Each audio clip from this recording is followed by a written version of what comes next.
Due to copyright, I can't publish many audiobooks on YouTube. At our audiobook novel service, we offer access to over 300 full novels from Pocket FM, Webnovel, Audible, Wuxia, and more, all in high-quality audio format. Each novel is available with a one-time payment only. No subscriptions, no monthly payment, and no ads. Payments via PayPal or Ko-fi. To browse the full list of available novels, message me directly on Telegram or WhatsApp, or check out our full catalog on Discord. Chapter 121. The Horror of Brimfield Estate, Part 3. Two figures streaked through the darkness, their movements a blur as they rushed forward with wheeling mobility. Suddenly, their advance came to an abrupt halt as a monstrous roar tore through the forest, shattering the eerie silence.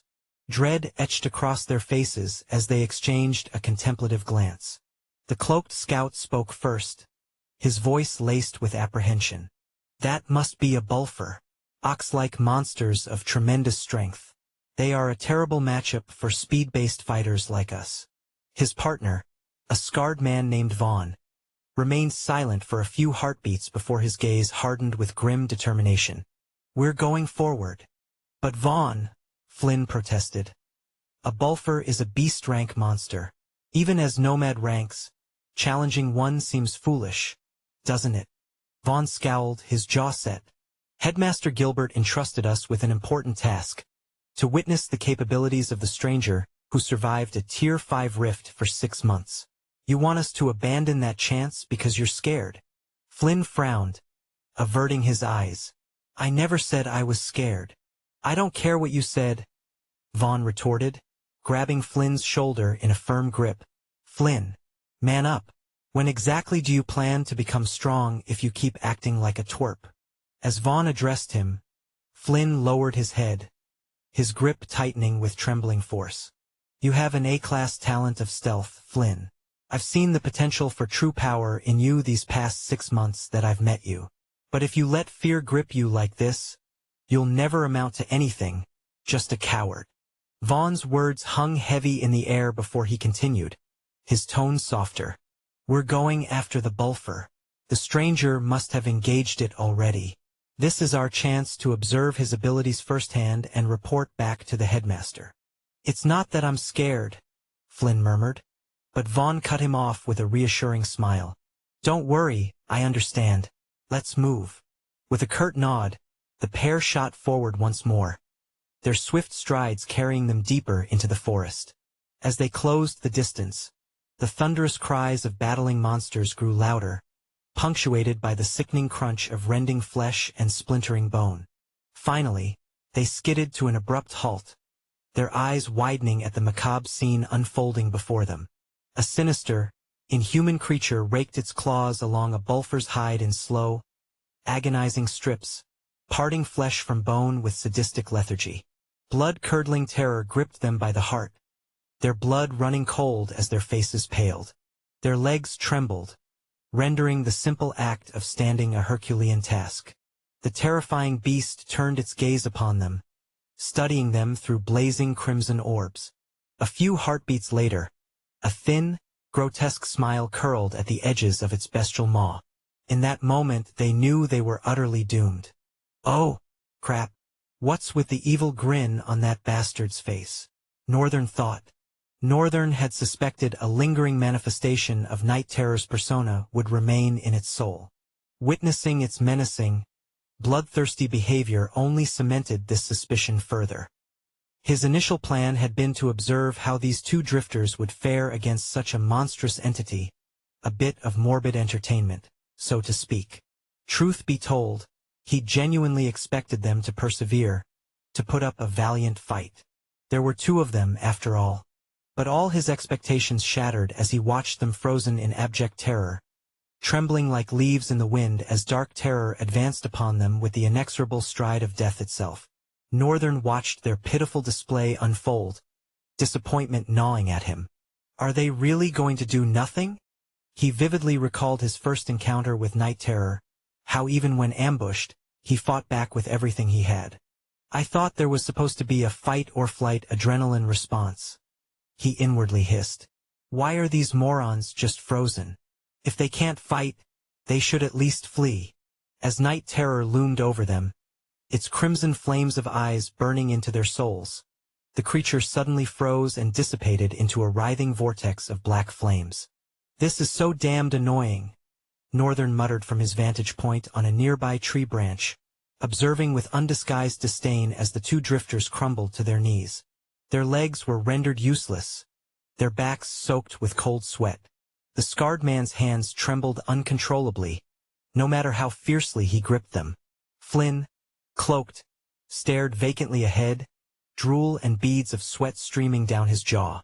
Northern regarded their pitiful forms for a few more seconds before melting back into the concealing embrace of darkness.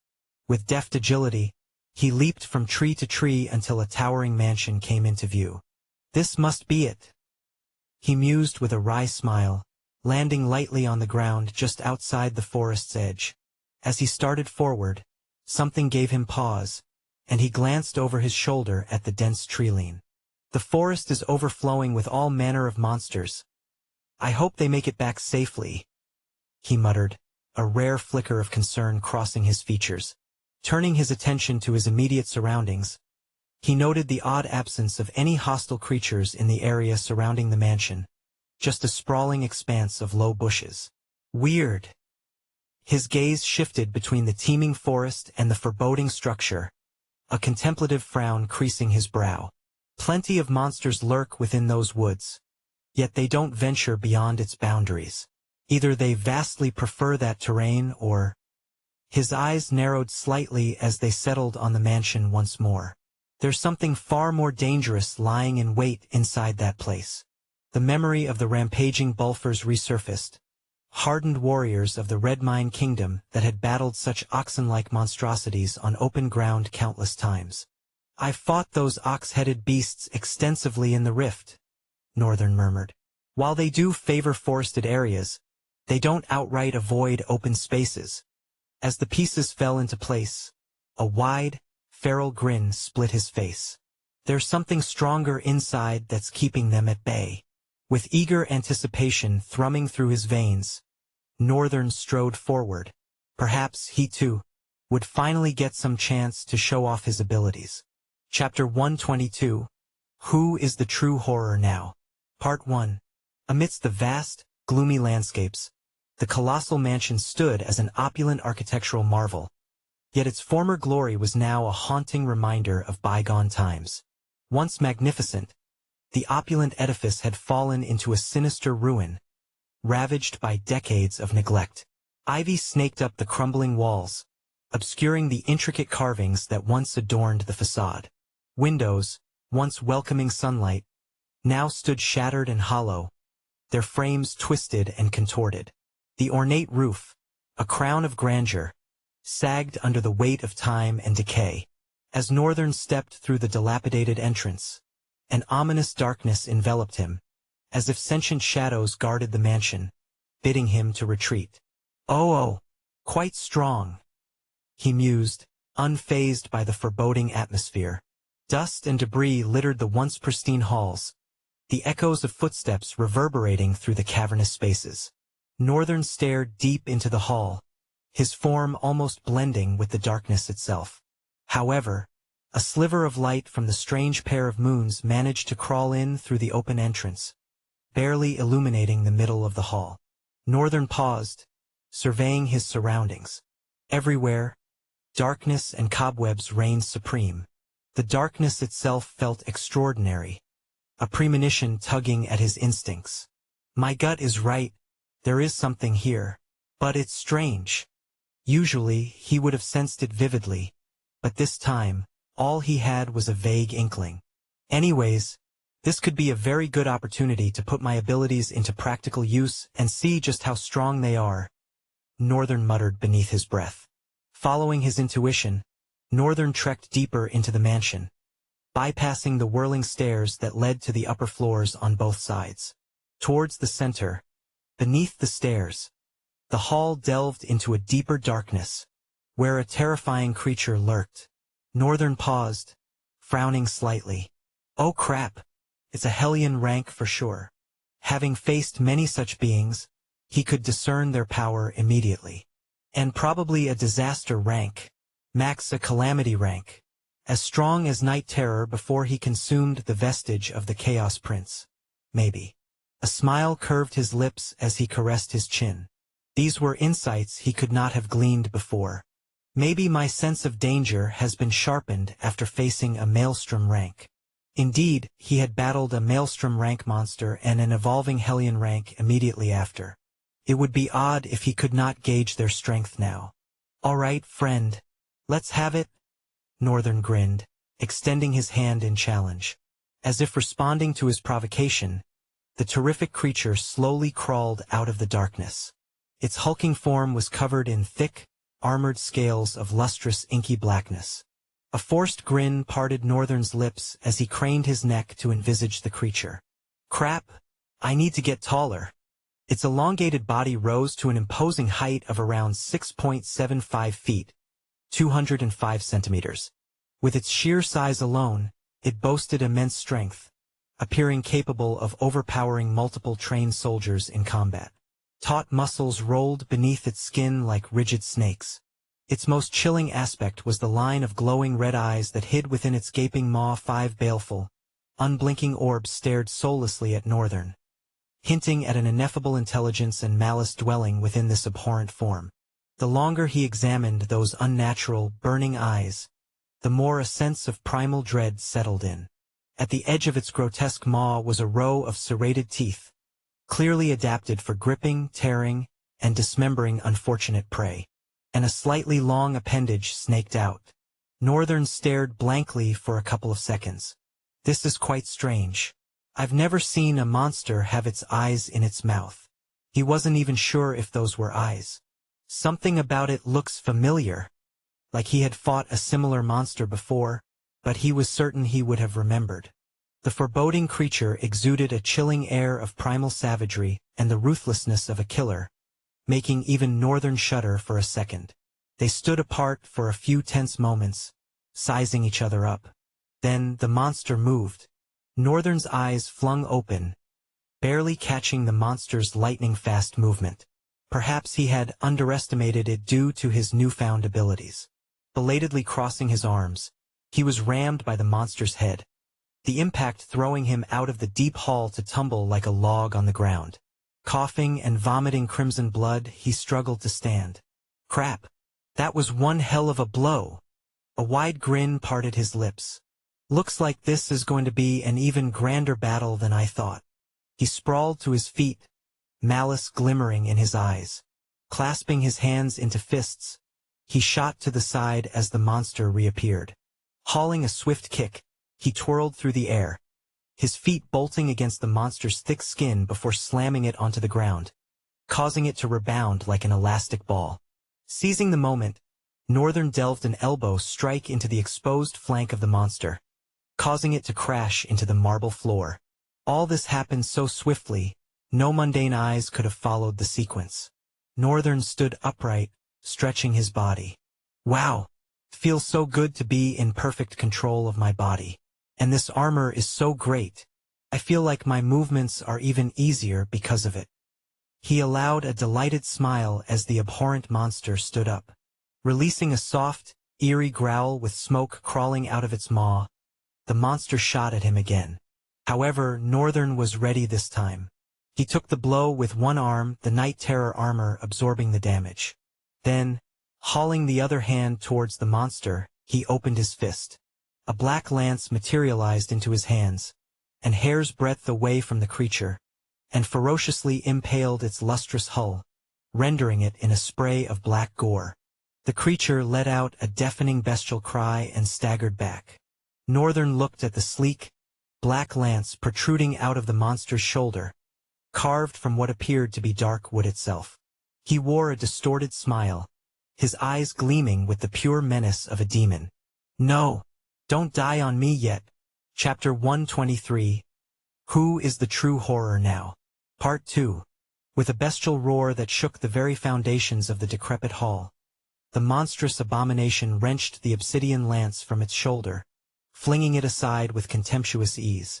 Brackish blood sprayed forth, splattering the marble floor in a grotesque display of the creature's tremendous vitality. The abhorrent creature now seemed to face Northern directly, its orby eyes burrowing into his soul, dripping with a palpable ferocity that sent a chill down even his hardened spine. Unfazed, Northern's smile took on a sinister edge as he flexed his fingers, the black gauntlets creaking with anticipation.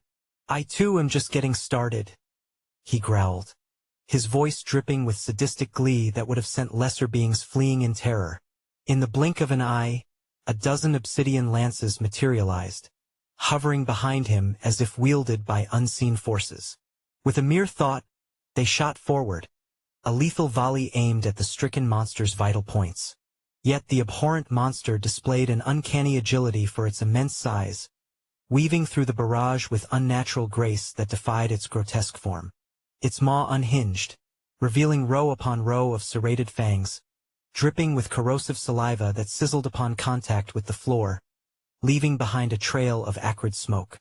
Undeterred, Northern swung his hand back, materializing a black blade into it, a twisted amalgamation of metal and void essence that seemed to drink in the very light around it. He charged forth, his movements a blurring black streak, a wraith of chaos and destruction. The beast met his charge head-on, its massive frame hurtling through the air with the force of a battering ram. They collided in a thunderous clash, shockwaves rippling through the decrepit hall as blade and flesh met in a frenzy of violence. Northern's sword clove through the creature's armored hide, spraying foul ichor, yet the monster's jaws clamped down on his shoulder with bone-crushing force. Heek! He gritted his teeth, even through his armor. He could feel the fierceness of its teeth grip, and it came as a momentary shock. With a naughty smirk curling his lips, Northern backed away from the monster as it swiped a clawed attack at him, narrowly evading the strike. He then extended his sword arm and closed his eyes for a moment, gently opening them once more. As he did, a surge of black flames enveloped the steel of mortal blade like tendrils of darkness, licking at the metal with a haunting beauty. "Now that I am a drifter, I think I can do this too." Northern had seen his father perform this feat a couple of times during their haunt, and it was also something of common knowledge among their kind. Soul essence became much more refined and smooth when one became a drifter, capable of being handled tangibly, although not at the level of converting to a spiritual release. Instead, it could be used to subtly reinforce one's body or weapon, boosting speed, strength, or the sharpness of one's blade. Yet for Northern, the process was distinctly different. 1. He did not wield soul essence, but what he wielded was far more potent void essence. 2. Even as he expended this void essence to fuel this ability, he was not directly using it. This was merely an active ability of his Flames of Chaos attribute. Just as Night Terror had used it with its claws and maws, Northern wielded it through his sword and entire body, reinforcing himself with black flames that danced around his entirety like a cloak of eternal night. In that moment, a tremendous pressure fell upon the atmosphere, palpable and suffocating, as if the very air recognized the horror that now stood before the creature. Northern was practically a wraith of black flames with 4 azure eyes burning deep within, clutching a sword of shadow flames that seemed to drink in the surrounding darkness. With each step he took, the marble floor cracked and crumbled beneath his feet, unable to bear the weight of his augmented body. The monster, momentarily stunned by the sudden surge of power emanating from Northern, hesitated in its advance, its orby eyes wide with what could only be described as primal fear. Northern's eyes glowed with an intense azure hue, reflecting the depths of the void that resided within him. He exuded an aura of malevolence, his very being transformed into an embodiment of chaos and destruction. The black flames that enveloped him danced and flickered, casting eerie shadows that seemed to writhe and twist in the dimly lit hall, as if reaching out with spectral claws. As the creature recovered from its initial shock, it let out a guttural snarl and lunged towards Northern once again. Its claws, sharp as razors, swiped through the air, aiming to tear through the flesh of this flaming being that had so suddenly manifested before it.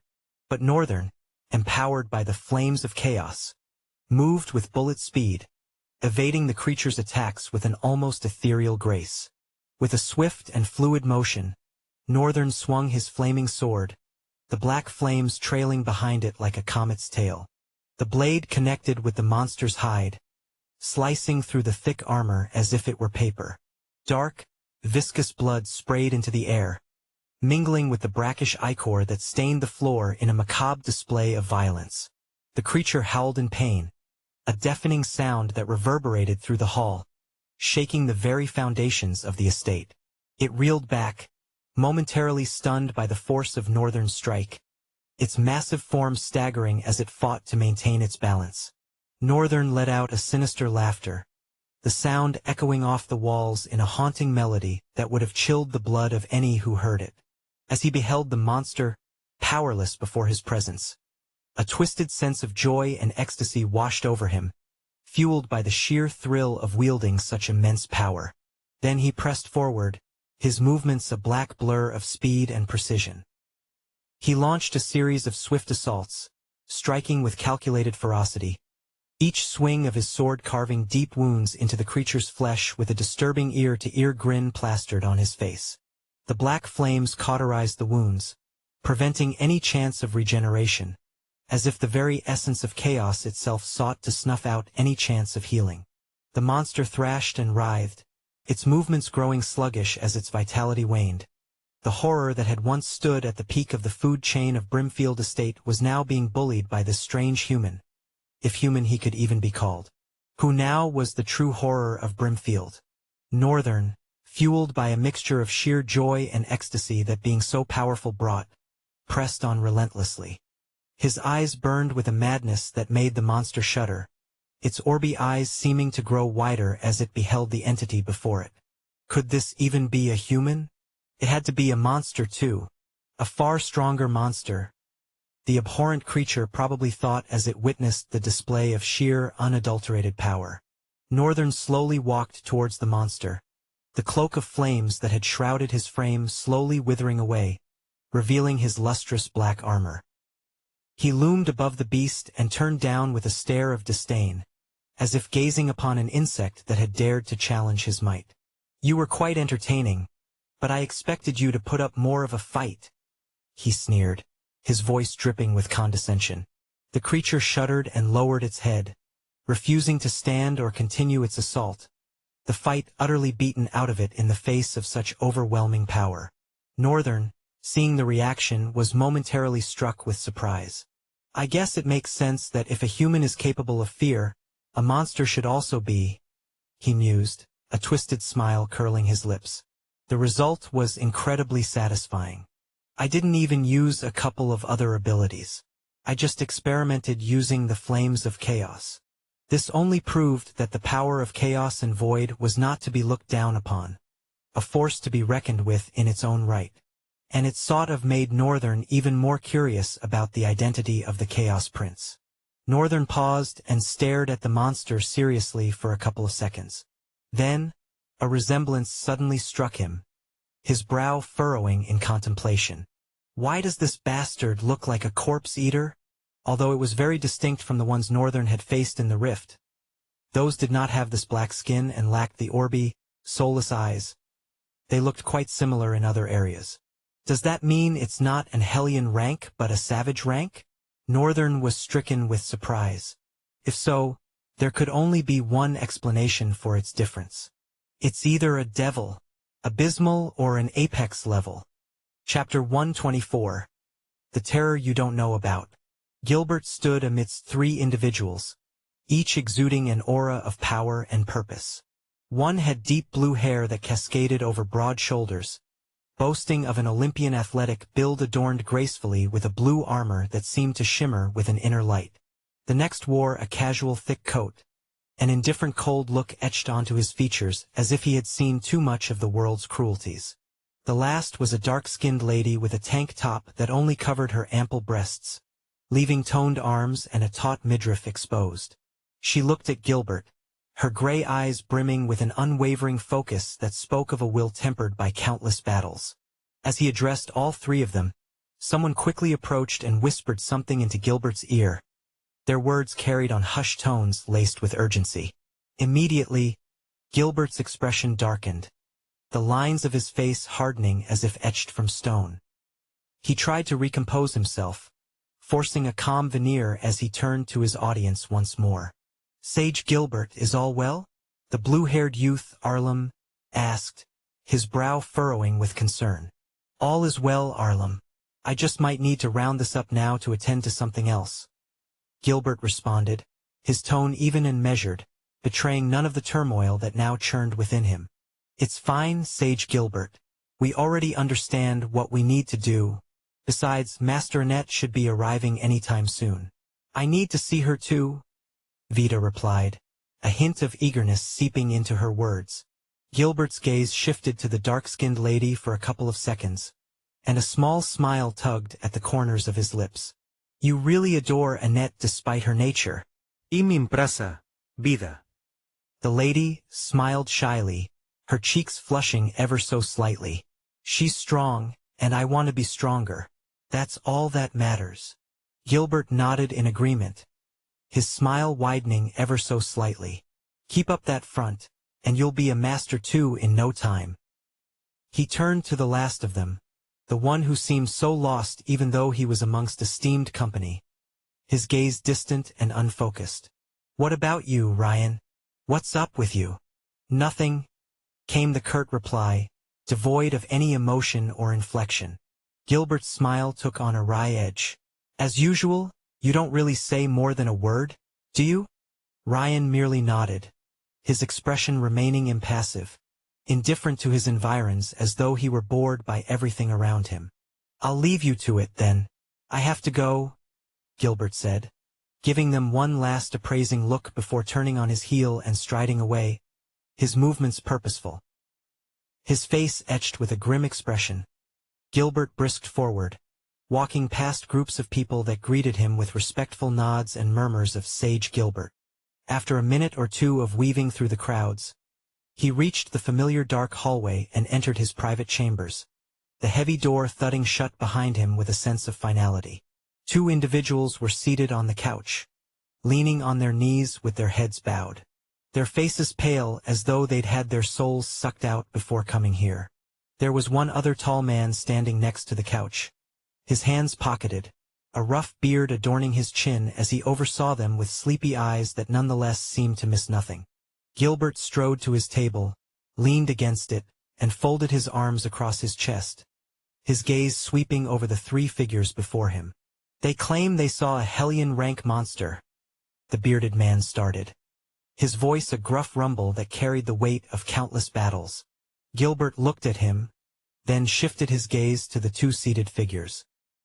He would have laughed if not for their sullen expressions and the way they trembled, as if still gripped by the throes of some unspeakable horror.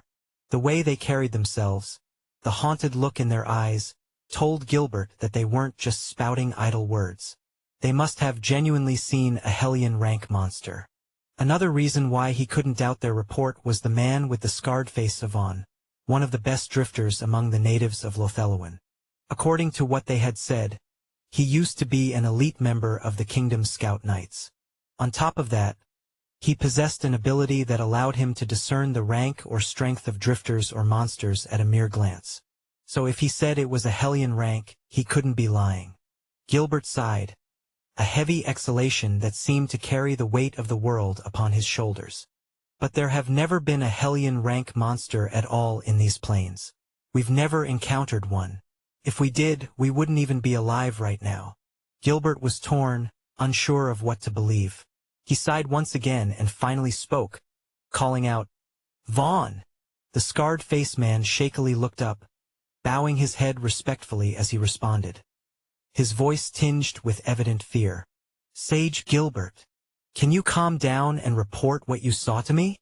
Gilbert asked, his tone even and reassuring, a balm against the palpable dread that now seemed to permeate the very air. "We were following the TT target." Vaughn stuttered, struggling to maintain his composure before finding his flow once more. Then when he got to Brimfield Estates gate, he disappeared all of a sudden, and so we followed. We were pursuing when we suddenly heard a monster's roar. We thought it was the target fighting a monster. The young drifter, Flynn, suddenly erupted, leaping to his feet and screaming at the scarred-faced man. his eyes wild and accusing. I told you. But you insisted. You acted all tough. You said I had to grow up. You acted like something was wrong with me. Stop. Gilbert's voice soared across the room. A thunderous command that put a stop to Flynn's tantrum, the weight of his authority crashing down like a tidal wave. Sit, Gilbert commanded, his tone brooking no argument. With an attitude of sullen defiance, Flynn eventually sank back down onto the couch, biting his lips as his eyes remained glued to the ground, smoldering with impotent rage. I'm not sure what happened to you too, Gilbert said, his gaze sweeping over them with a measure of pity and concern. But it's clear that both of you are not in the right state of mind to give a proper report. That is one. He lingered, letting his words sink in before continuing. Two is, there is an apex-level savage rank monster in that estate. Although we last confirmed it in the mansion, there is every possibility that it might have stepped outside to hunt other monsters, and you encountered it. No. Vaughn protested fiercely, his eyes blazing with a fervor that caused Gilbert's brow to raise in surprise. You don't know. You didn't see it. I know what I saw. It was a devil-level Hellion rank. I swear. It is the strongest monster I have ever seen in my entire life. Gilbert's brow creased into a tense frown, his features hardening once more. A devil-level Hellion rank? Can you even hear yourself, Vaughn? The man's face paled further, his eyes growing wider with each passing second as the memory of what he had witnessed seemed to claw its way back to the forefront of his mind. It might be hard to believe, but I swear it was true. What we saw was not a savage rank, it was a Hellion rank. A devil. I swear that thing will single-handedly wipe out all of us. Gilbert watched coldly as the man freaked out, his body trembling with the force of his conviction. After a few tense seconds, he let out a weary sigh, the weight of the world seeming to settle upon his shoulders once more. Perhaps I gave the job to the wrong set of people, he said, his voice heavy with resignation. See them out, Gustav. The man with the sleepy eyes, Gustav, nodded and looked at the two scouts, his gaze impassive. They sluggishly stood up, and he helped them open the door, their movements sluggish and uncoordinated, as if they were still trapped in the throes of some waking nightmare. Then he closed it back and faced the headmaster. Gilbert released his folded hands and turned away from the couch to his chair, leaning on the table and letting out an exasperated sigh. Do you really think they are lying? Gustav asked. Gilbert was silent for a few beats before he responded. I don't know exactly what to think. I am confused myself. If they insist that what they saw was a Hellion rank, then it must have been true somehow. Even if it isn't true, they must have seen something. I see, Gilbert added. But what I am curious about is the state of our guest. If that horror could make experienced drifters like this, what about the rookie who just came out of a rift? I can't but feel like something is strongly amiss. Chapter 125. The Situation as It Might Be. Northern stood before the terrifying monster, arms folded across his chest. I'm not sure what to do with this guy. Killing it would be a waste. Besides, a wry smile crept onto his face. The headmaster must have left this as some kind of welcome package for me. Annette had mentioned it that the place was swarming with monsters. The headmaster gave him this place, knowing fully well that a powerful monster dwelled within. Northern couldn't help but admire the old man's boldness. He probably did it to see if Northern could defeat the monster, or expected him to turn tail and flee. He did have an actual tail, after all. It will be boring to give him what he's expecting, won't it? That'd be utterly unmodest. Northern looked down at the shuddering creature and sighed. I've decided to spare your life. His voice rumbled in the monster tongue. The beast immediately glanced up, drinking in Northern's imposing form. Ever since coming into existence and growing stronger by consuming its kin, it had never heard a voice unmolested. All that echoed in its mind was the maddening urge to destroy and kill, the only voice controlling all monsters. The insane call that compelled their obedience. So to hear another voice, one belonging to a monstrous being far greater than itself, was like divine salvation. Northern's powerful timbre overwhelmed the madness ringing in its head. The abhorrent creature's eyes gleamed with reverence. Observing the shift, Northern arched a brow, his tone dripping disgust. "You better not act funny. No, don't do that." He didn't plan on befriending another monster like Night Terror. Didn't plan on befriending any monster at all. He had no desire to pen stories about he and humanity's nemesis becoming best of buddies. And strangely, that possibility annoyed him more because he felt powerless to avoid it. He could consume their souls, materialize them. He'd probably end up traveling with hordes of monsters nipping at his heels later on. Maybe that was another cruel joke fate planned to play. And Northern hated it. He craved incredible strength, yes. But he also yearned for normalcy, maybe a bit of craziness attached to it. Inhaling deeply, he schooled his expression, addressing the creature coolly. "I'll spare you, and you'll continue whatever you're doing here, undisturbed. Just make sure our paths don't cross again." The monster nodded vigorously. "Great, it understands. Looks like this monster language came in handy." With a dismissive wave, Northern gestured for it to leave. The abhorrent beast hurled itself backward into the deeper hall, disappearing into the embrace of darkness. Afterward, Northern surveyed the area, the cracks, the gore staining the ground. He considered how to explain the situation to Gilbert and his people, should they arrive. "I guess I'll just tell them I fought it but couldn't win, so I ran away." Not like he sought their approval anyway. "Now to finding myself a nice place to settle. I need about a week's rest after these past 6 months." He turned left towards the stairs, his armor disintegrating in a shower of black flames, revealing a pale, shirtless torso and once white pants now stained black. Northern spent a few minutes exploring the mansion's upper floor, finding 17 rooms. Incredibly large ones. It made him think that whoever owned the place must have been incredibly wealthy, likely a duke of the Lothelloan kingdom. I wonder what happened to the nobles and the king himself. With such widespread devastation, chances were they'd perished. The monster plague had ravaged the land for at least 20 years, from what the rumors he heard as a kid. A small part was what he'd experienced himself. In fact, a small part of it was what he got to experience. It isn't far-fetched to say that the kingdom of Redmine had lesser amount of monsters in the entire 3 distinct races of monster that it continually went to war with. Their only saving grace was that their monsters were stronger. The weakest of them were beast ranks, while their foes were much more weaker, many being fiend ranks. Had he fought against the kingdom of Redmine's monsters, he might have reached 1,000 fragments much sooner than he did, or worse, he might have died. But after all those battles in blinded madness, Northern had wondered why he took so long to evolve and seen a reason as to why he had to pay attention to how the fragments are harvested.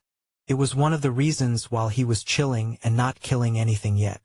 Back in Rift, the monsters were either weak, or he didn't slay as many as he thought he did. But it all worked out in the end. The others may be weaker individually, but their sheer numbers are overwhelming. Factoring that in, it makes sense they overwhelmed us on the battlefield. Still, the presence of a 5th rift? And it shattered immediately? Northern ruminated on the pieces of information he received from Gilbert. While the headmaster spoke to him, he mentioned something about a 5th rift and how it shattered immediately, and since then it had continually bothered Northern. He couldn't help but think about the rift he and Night Terror encountered on their way to the kingdom of Redmine. Could it have been possible that that was the rift that linked other rifts to the Tier V rift and vice versa? It was also very possible that the 4 cardinal rifts corresponded to dimensions housing the 4 different monster races, the kingdom of Redmine included. With the kingdom of Redmine gone, that leaves 3, I guess. And each probably has kingdoms with guardians too. The rest would probably be easier to deal with compared to Redmine's kingdom. But something felt deeply amiss. He stood motionless for several long minutes, ruminating. Then his head shot up. "Call. Yes, it's him, he's the strange phenomenon. I can't shake the feeling that guy's up to no good." Call had mentioned being imprisoned. And what Northern and Night Terror fought was merely an altar. And there are 2 of those altar. What if the other altar is in another rift, staring up trouble? Or worse, what if it's not in a rift? Ice crept down Northern's spine. He shuddered and shook away all his thoughts. Crap! I'm getting distracted. I need to find a damn place to live. Chapter 126. Peace in the Water. After wandering around the mansion, lost in his thoughts, Northern finally discovered a hidden staircase on the top floor. Following those stairs led him to an attic. As soon as he entered, he knew, this is it. This will be my living space from now on. Dust and cobwebs coated the once neatly organized bookshelves, the volumes within slowly deteriorating from neglect. The panes of the arched window were cracked, casting eerie shadows across the dimly lit room. A large plush bed lay at the base of the window, where perhaps a young heiress once gazed onto the outside world from its lonely embrace. Now it lay forgotten and shredded, stuffing spilling out, succumbing to the ravages of time and disaster. Peeling paint clung to the wooden-paneled walls and exposed ceiling beams. The faded, frayed blue-patterned rug showed signs of rodents gnawing at the edges. The writing desk stood as a somber remnant, the lamp's bulb long burnt out, while the chair lay overturned, as if the room's last occupant departed in a rushed manner centuries ago. Northern glanced around. I'll need to do some thorough cleaning first. But that was no issue for him. Not at all. Northern smiled delightedly and called out. Dark terror. Flames erupted in front of him, vomiting forth the menacing devil. He looked at Dark Terror with a beguiling smile, like he was about to do something utterly foolish. Two clones appeared beside him, and he turned to them. Since you two are directly from me and share my memories, you should know what a broom is. I want you to lead this guy, he pointed at Dark Terror, and find some clothes and brooms. We all have thorough cleaning to do, and that bastard downstairs make him clean the whole place. I can't live in a dirty house. Even though he'd be staying in the attic most of the time, the idea of the rest of the mansion being utterly filthy didn't sit well with him. With Dark Terror, two clones, and the Corpse Eater, they should be able to clean everything, and I'll take care of my room, Northern thought, nodding at the clones. They turned and headed outside, with Dark Terror following behind. Watching them descend the stairs, Northern pondered what he had just done. I didn't just make monsters do chores for me, did I? Something about that undeniable truth felt satisfying, and the fact that it felt satisfying felt scary. Northern pushed the thought aside and focused on cleaning his room. He stretched his hands and body. It's been a while since I did this. Even before his reincarnation, Northern had enjoyed cleaning. After reincarnating and growing past the age of 5, Aisha was quite surprised to see him cleaning the house without being asked. It was one of the activities that made him feel relaxed, a habit that may or may not have originated from his nerdy nature. After 6 months of suffering and nearly dying during his breakthrough, there was no better relaxation than a thorough cleaning and arranging of the room that would be his new home. Of course, it wasn't an easy task. Northern collapsed onto the plush bed, opposite the table and chair. After intense cleaning, his face and body were dripping with sweat. Even his pants were soaked. Having sweated so much, he now gave off an unpleasant, pungent smell. Sniffing himself, Northern recoiled in disgust, suddenly realizing, crap! I haven't bathed in 6 months. He quickly got up and opened the window. Its wooden frame creaked as he pushed it open. Then, with the agility of a monkey, he slipped out of the window and landed on the mansion's slate roof.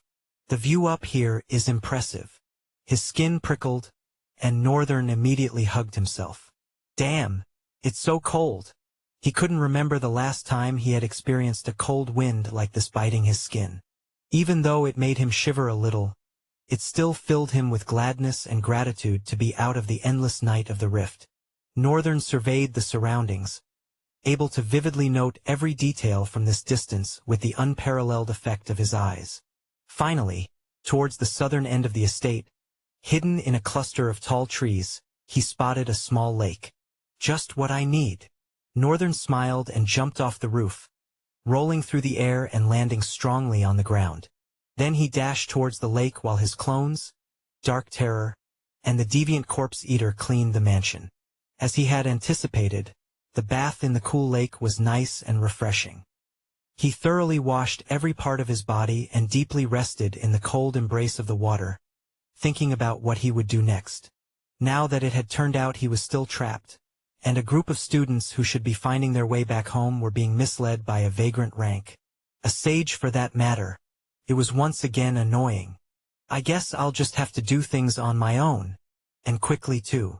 If his suspicion was right, with the strange things he had heard Call say, the fact that he was imprisoned, for cardinal rifts appearing at once, and another one tearing at the center and shattering immediately, then undoubtedly trouble was brewing.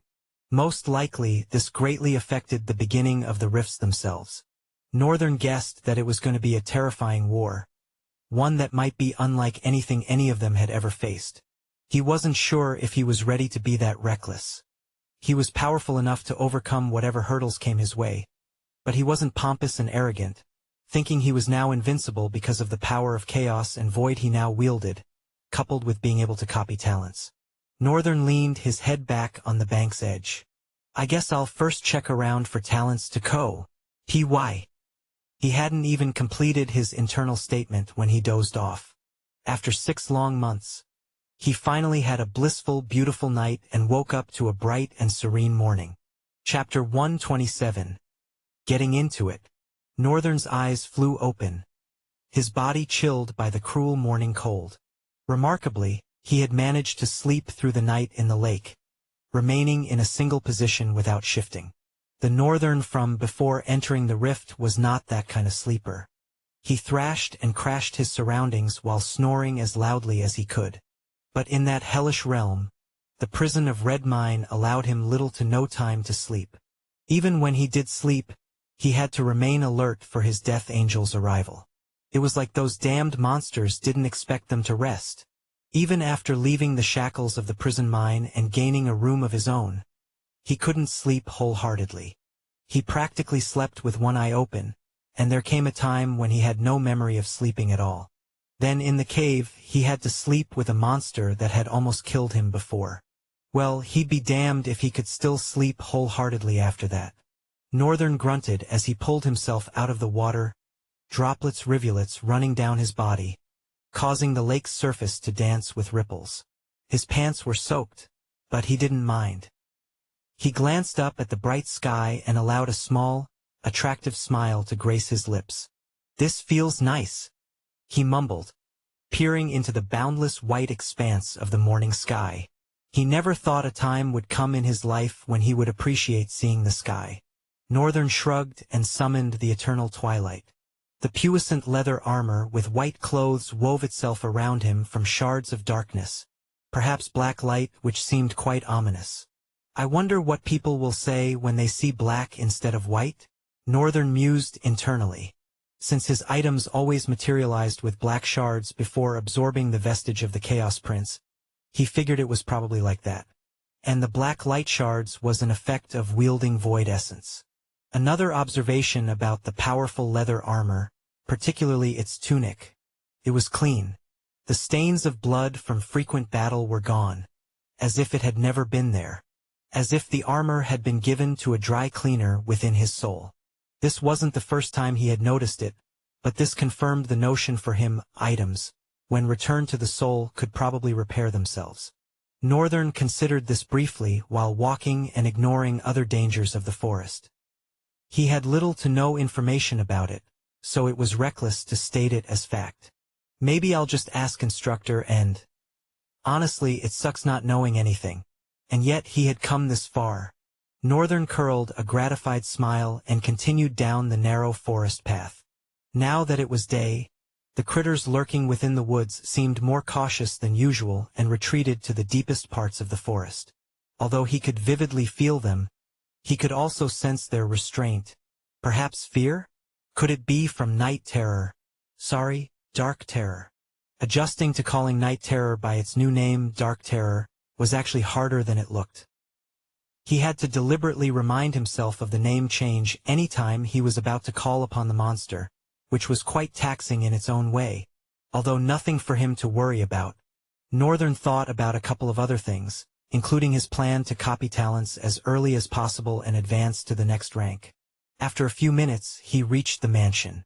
Everywhere was glinting at him, squeaky clean so that he could almost see his reflection on the marble ground. He walked forward. The sets of couches and furniture that had littered the area were now arranged orderly and cleaned. Even the bloodstain from yesterday's skirmish between him and his neighbor was gone. Northern paused as he reached the hallway that led to the depth where the monster had dwelled the day before. Now, with daylight, he could see it clearly. It was just a sitting room, as large as the one after the entrance but with a mini library visible without having to walk further. "I don't see that bastard around." It was no surprise that he also didn't see Dark Terror and his clones. To stay in physical form, they continually expended his void essence.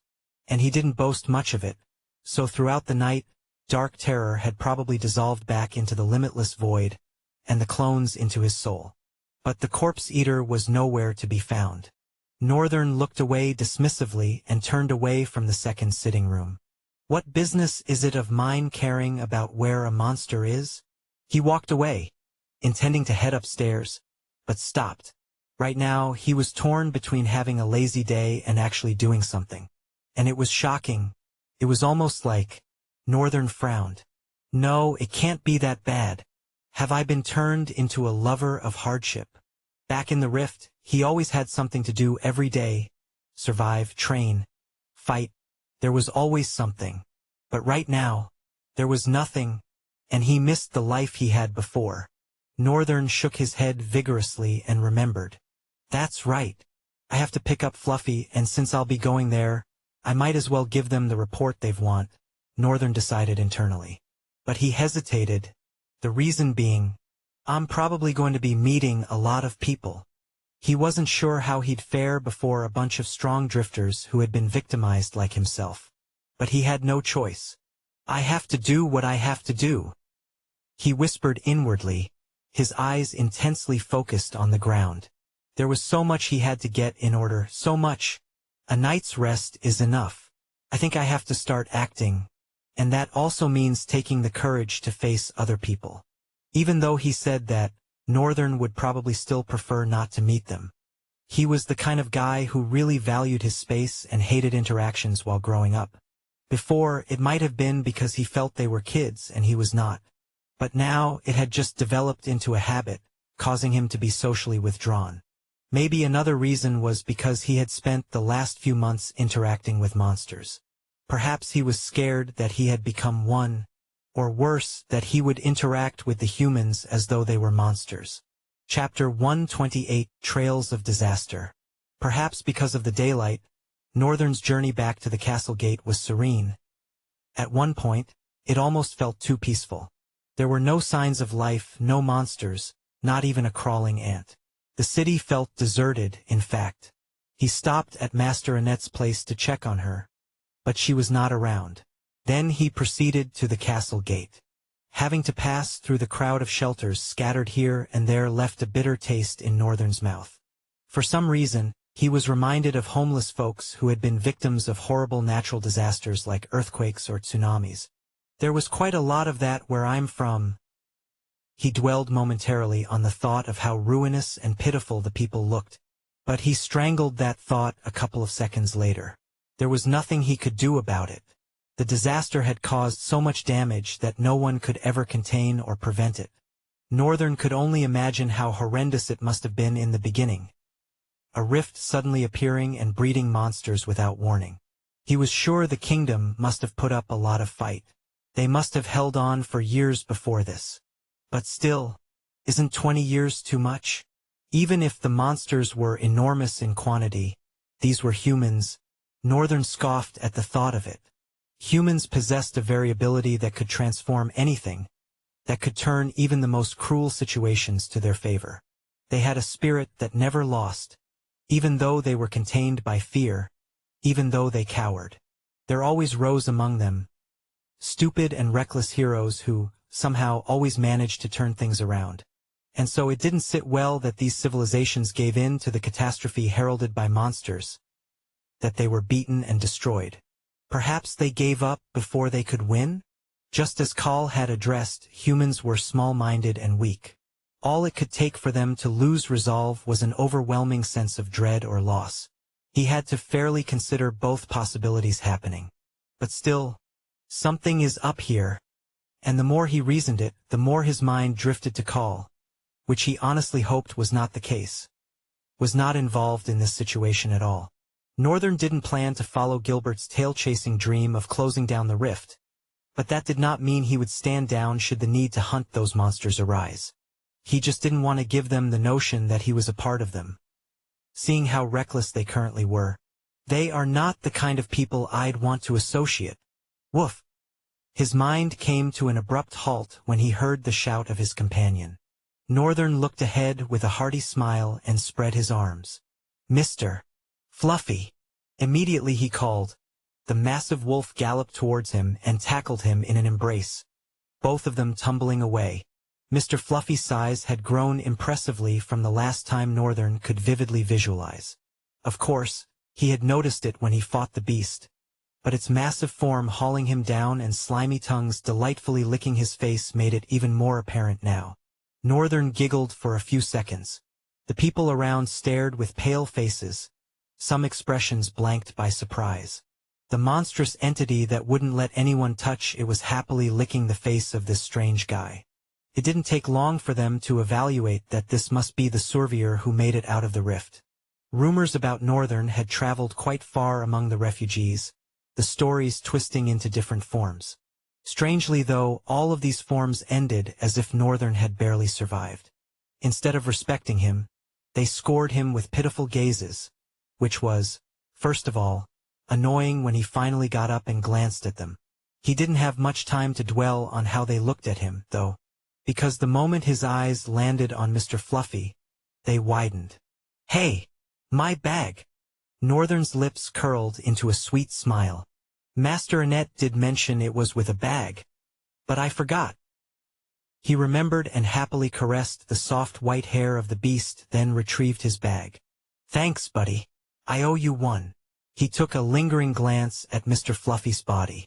Scars marred several parts of its body, causing Northern to pity the creature for a moment. "Life must have been pretty tough after I left," he remarked inwardly, patting the beast. "Wow. Amazing. We had a guess, but to really think that you are a tamer." Northern arched his brow as the clean, manly tone entered his ears. He looked up to see a green-haired guy with a warm presence standing in front of him. The man wore a pretty smile, and his green armor was a beauty to note. He stretched out his hand to Northern and introduced himself. "I'm Braham Lockson." Northern meekly received his hand and responded, "Northern." Braham raised one of his green brows. Then, a few beats later, he said, "I find your name quite odd. Is it a nickname?" "Damn you, Shin." Northern smiled with his eyes. "It's not." His response was short and laced with a curt tone. Coupled with the pleasant smile on his face that hid irritation, Braham didn't need to be told to realize he had to drop it there. He took a look at the snarling wolf and drove his eyes back to Northern. "You must be here for the Sage Gilbert, right? Come with me." He turned to his left, where stood a tall and slender boy in mismatched pieces of armor, breastplate, vambraces, and pauldrons all of different designs. That was enough to tell that his attire wasn't a singular item but something handmade. Northern watched as Braham addressed this young man. "Go fetch Raven and her sidekicks. Their guy is here." He didn't know what Braham exactly meant by their guy, but Northern could swear he sensed some kind of animosity the moment he spoke the name, Raven. However, Braham turned to him with a sincere smile adorning his lips and actually made him think. Maybe I'm just reading unnecessary meanings into his tone. He walked forward, and Northern followed, with Mr. Fluffy silently trudging behind them. Chapter 129. Meeting the Frontliners, Part 1. "So, North. It's okay calling you North, right?" "Yeah." Northern nodded as he followed Braham. They had entered the castle and were currently walking amongst the throng, having to endure the wicked odors from different people. Some very wicked odors indeed. "Which country are you from?" Braham asked as he skillfully navigated their way. One could tell he was used to this atmosphere. Getting used to a place like this, I don't know which is more wicked, this or the kingdom of red mine. He exhaled sharply before responding to Braham. Verulania. Braham's eyes circled. Wow. Pretty cool. You're from the impregnable kingdom of Verulania. Interesting, interesting. Yeah. But I lived in the countryside though, the capital border to be precise. Northern caught a glimpse of a disdainful look, but Braham was wearing a warm smile before he could confirm. Did I imagine it? Interesting, a countryside boy. You must have had an incredibly high-class talent to be accepted into the academy. Not really, Northern replied, his eyes swaying from Braham, his voice devoid of energy. This conversation is beginning to get on my nerves. More like he could tell what Braham was getting at as their conversation continued. Even though Braham had a warm and welcoming smile, something about him made Northern feel uncomfortable. And he couldn't pinpoint it, but at least he could tell. He could smell the pretense, the facade in Braham's voice as he tried to sound sincere despite being displeased and disgusted by Northern. What Northern didn't understand, however, was why Braham was going through the trouble of doing so. If you're disgusted with someone, just say it. What's with all this nonsense bootlicking? Perhaps Braham was afraid. Or maybe he was just cautious. Northern had gauged him in their first few seconds of meeting, and he could tell that Braham was impressive in his own way. Although he couldn't exactly discern what rank Braham was or even gauge how strong he was, he could sense how Braham was brimming with soul essence. This was something Northern could vividly sense because of the passive effect of the vestige of chaos and void. Everything had a flow of chaos in it, and automatically sensing that flow allowed him to sense the amount of soul essence one possessed. It was also why he could gauge a being's capability to a degree, whether monsters or humans. Sensing the loose energy in his tone, Braham faced forward and led Northern across the stairs that led to the castle gate. However, a dark frown crumpled his face for a moment. Then, as he reached the guards, who crossed their swords and said to him, "The wolf can't go," Braham looked back at Northern, who already understood. He had even forgotten for a moment that Mr. Fluffy was still following them. He turned to the wolf and commanded it to stay. With a low growl, Mr. Fluffy returned to the base of the stairs, his spirit fallen. Northern and Braham then proceeded into the castle, where Braham constantly responded to greetings. "I'd have been so tired if I was the one." Northern watched the drifter as he struggled to wear a warm smile every time he was greeted. From the way people regarded him, he could tell Braham was well respected around here. However, Braham was looking like the people disgusted him. And yet he was smiling at them. I can't understand the way he's thinking. Soon they entered a hallway to their left and went up the stairs that led to another open hallway. At the end was a large ornate door. Braham stopped in front of it and knocked, smiling at Northern, who looked at him indifferently. Half a second after knocking, the door creaked inward, inviting both of them in. They were received by an enormous hall, but it was nowhere near the main hall where people had turned to sheltering. However, it was grand in its own way too, but most of what adorned it were just antiques that had lost their value. In the center of the hall was a long table with chairs on both sides and one chair at the end, towards the throne seat. The door was pushed open by guards in different armors that looked quite dignified, unlike Braham's subordinate from before. 3 individuals were currently occupying seats at the table, with ladies here and there cleaning around. I'm impressed. Somehow, Gilbert had managed to hold this place together or, better still, put it together in 6 months. The way the guards operated, the way people acted around. Of course, there were bound to be discrepancies, but at the very core of this haven, Northern could find order. Even in how people respected Braham and the guards. Now, a long table of some sort, and a meeting room? Looks like someone has been busy playing Kingdom while I was dying. Immediately they entered, the attention of the 3 individuals sitting at the table turned to them. All of them could see a white-haired boy in brown armor that overflowed with a white tunic. They cast scrutinizing gazes on him, but Northern didn't mind. He didn't care if any of them had an ability that could burrow into his soul and tell that he had no soul essence. Wait, I do care. I mean, I'd love to copy it. Yeah. Except that. Humph. This must be the survivor of the rift. A guy in a blue, sumptuous armor that left his broad chest and abs exposed sneered and stood up as Northern made it closer to the table. Graham's eyes crinkled, strained lines forming beneath them. Watch your manners, Arlam. This guy is our esteemed guest. Or what? You're gonna beat me, Daddy Longlegs? Graham glared silently at the brawny guy opposite him, the atmosphere between both of them crackling with tension. Northern rolled his eyes. Of course, I'm with humans. There'll be beefs. He looked at both of them and smiled. It was a good sight. However, it was short-lived. The door slowly crept open, revealing a lithe young lady with crimson eyes and black hair that swayed gently in the wind as she strode forward. Immediately she and a white-haired girl entered. The entire atmosphere suddenly became tamed. Graham looked away, quickly strangling the tension that hung around. The same could be observed with the guy named Arlam. He clicked his tongue and walked away, returning to his seat. Chapter 130. Meeting the Frontliners, Part 2. The hall became silent as Raven and her friend entered.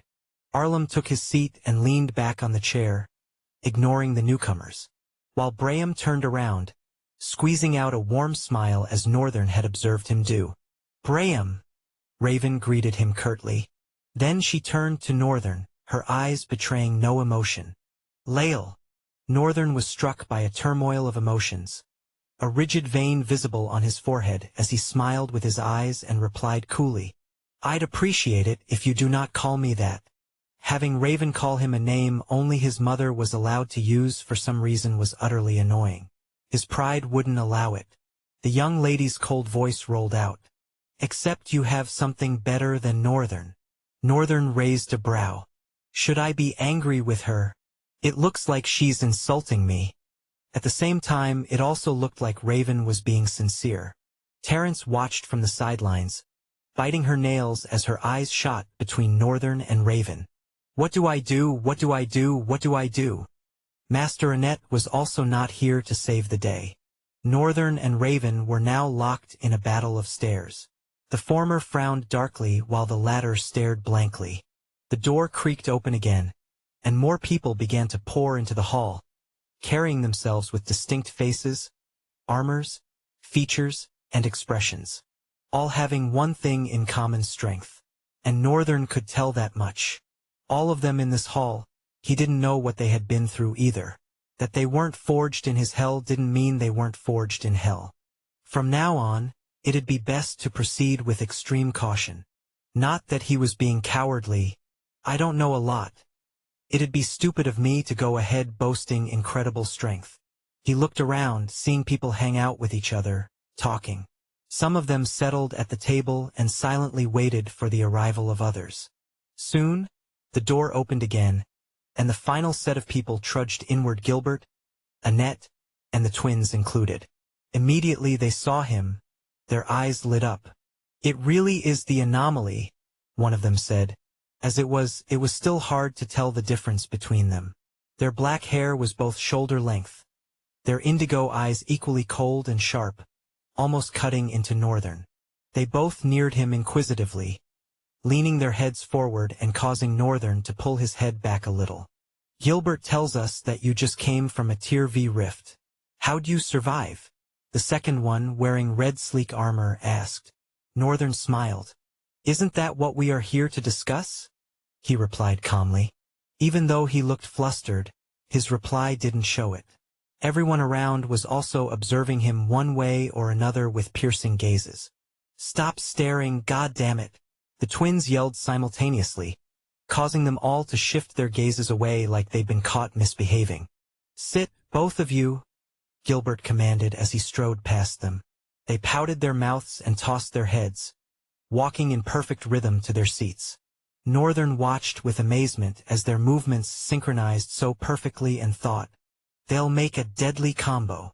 By the time Gilbert settled at the head of the table, all of them were already seated, except Annette, who led Northern to his seat on Gilbert's left side. Next to her and opposite Terence, who was seated next to Raven. And Raven was seated next to the headmaster on his right, while Annette was on his left. Immediately they all settled down. The ladies cleaning the hall were all gone. Right from when Raven entered, they had begun rounding up their tasks. A grave silence frowned upon the hall for a few seconds before Gilbert's thick voice rolled through. So, as you all may already have known, we have an important guest with us.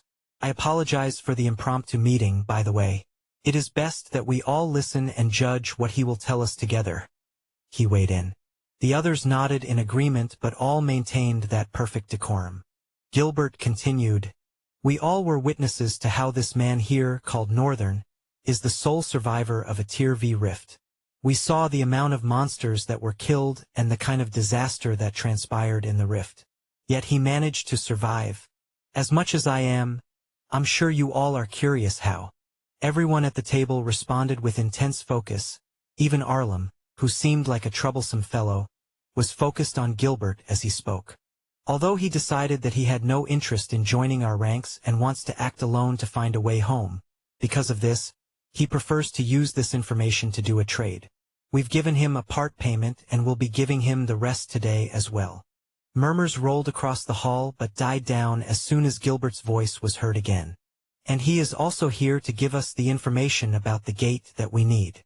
Gilbert spoke, extending his hand to Northern and gesturing for him to speak. Northern gulped and was about to start, but Gilbert's voice interrupted him. "Except you have a vocal strength like mine, you'd have to stand up so everyone can hear your voice." Northern frowned slightly for a brief second and stood up. And as expected, an overwhelming feeling washed over him, staring at these different faces and expressions. His stomach churned, his palms got clammy, and he was scared he was going to stutter should he open his mouth. He lowered his head. "I'm not about to disgrace myself," he gritted inwardly and clenched his wet palms. After that, he raised his head and looked at them intensely, his eyes sparkling with a subtle glow of azure lights. He could see the majority of them curling the corners of their lips. Not minding what they currently thought, he started, with a trembling voice. "After the mysterious glow in the Academy Hall where we all assembled, I opened my eyes in a desolate land." Northern paused and looked down.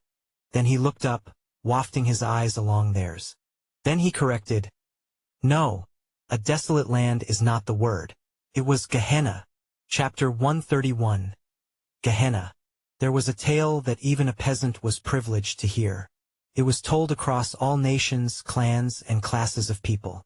It was a history that divided the world into the 5 distinct continents as we know them today. It was a story of destruction and chaos, the story of the first major rift shattering. Humans, at that point, were just getting used to the changes and anomalies brought by rifts. They were adjusting. Then, a rift far stronger than any they had conquered so far appeared. Historians claim it may have been a Tier 6 rift, while some ancient scribes insist it was a Tier V or 4. However, there was no way to truly know what tier of rift it was, as humans at that time had not yet discovered the trick to discerning the tiers of rifts. The world was united back then and fought as one. But the disaster was so great that it cut the world's population in half. Humans and several other races perished while trying to conquer it. When it was eventually conquered, people gained an enormous boost in strength, becoming far stronger than they had ever been. There were surplus resources, but some wanted to monopolize them, while others wanted to share them equally. Eventually, none could reach a common understanding, and all parted ways with different rewards and resources harvested from the rift. This marked the start of territory distribution. The Central Plains was, in fact, the last continent to be formed. However, due to the influence of the first Drifters Training Institute, the Academy, its influence spread quickly. The point was, over time, Gehenna had become a phrase to describe how gruesome a thing is. Mothers used it to tell their kids scary stories at night. The horrors of monsters encountered, the helpless deaths, so much so that it instilled a sense of dread in people worldwide when they heard the word Gehenna. So when Northern said the word, he created a perfect picture of dread in their heads. Folding his arms, Arlem shattered the silence. his cocky voice ringing through. Do you even know what you're saying? Gehenna? I'm pretty sure that rift you were in was tier 3 at some point. Isn't that right, Eric? He inquired, turning to the scrawny boy with round glasses opposite him. Eric, caught by surprise, swallowed his spit. Before he could speak, however, Northern's hoarse and straightforward voice resounded. It was a war between monsters. Northern started, his tone cold and dreadful. Even as he continued, they could feel the weight of each word that proceeded from his mouth. For a walker who had never been into a rift, who knows nothing about monsters and rifts, can you give a better explanation of Gehenna than seeing a land that stretched far and wide, joining the horizon, filled with corpses and blood? His facial expression contorted into a frown as he regarded them all. Murmurs traveled across the table. At this point, their tough and scrutinizing expressions slowly began to shatter. Northern opened his mouth, his words carrying even more dread. It was a dayless realm. There was no way to tell time apart. The night sky was constant. There was no moon or star. Everywhere was shrouded in darkness. The atmosphere became heavy. A couple of hours after I entered the rift, I was attacked by a Hellion-rank monster, Night Terror. He could see the surprise creep up on their faces. Some looked at him with skeptical frowns. It was quite understandable that people would think he was lying. He didn't expect anyone to believe him.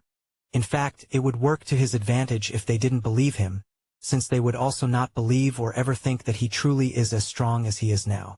But since they would be holding up their end of the bargain, he owed them the truth. Young lad, are you sure? A Hellion-rank monster? And you were a walker?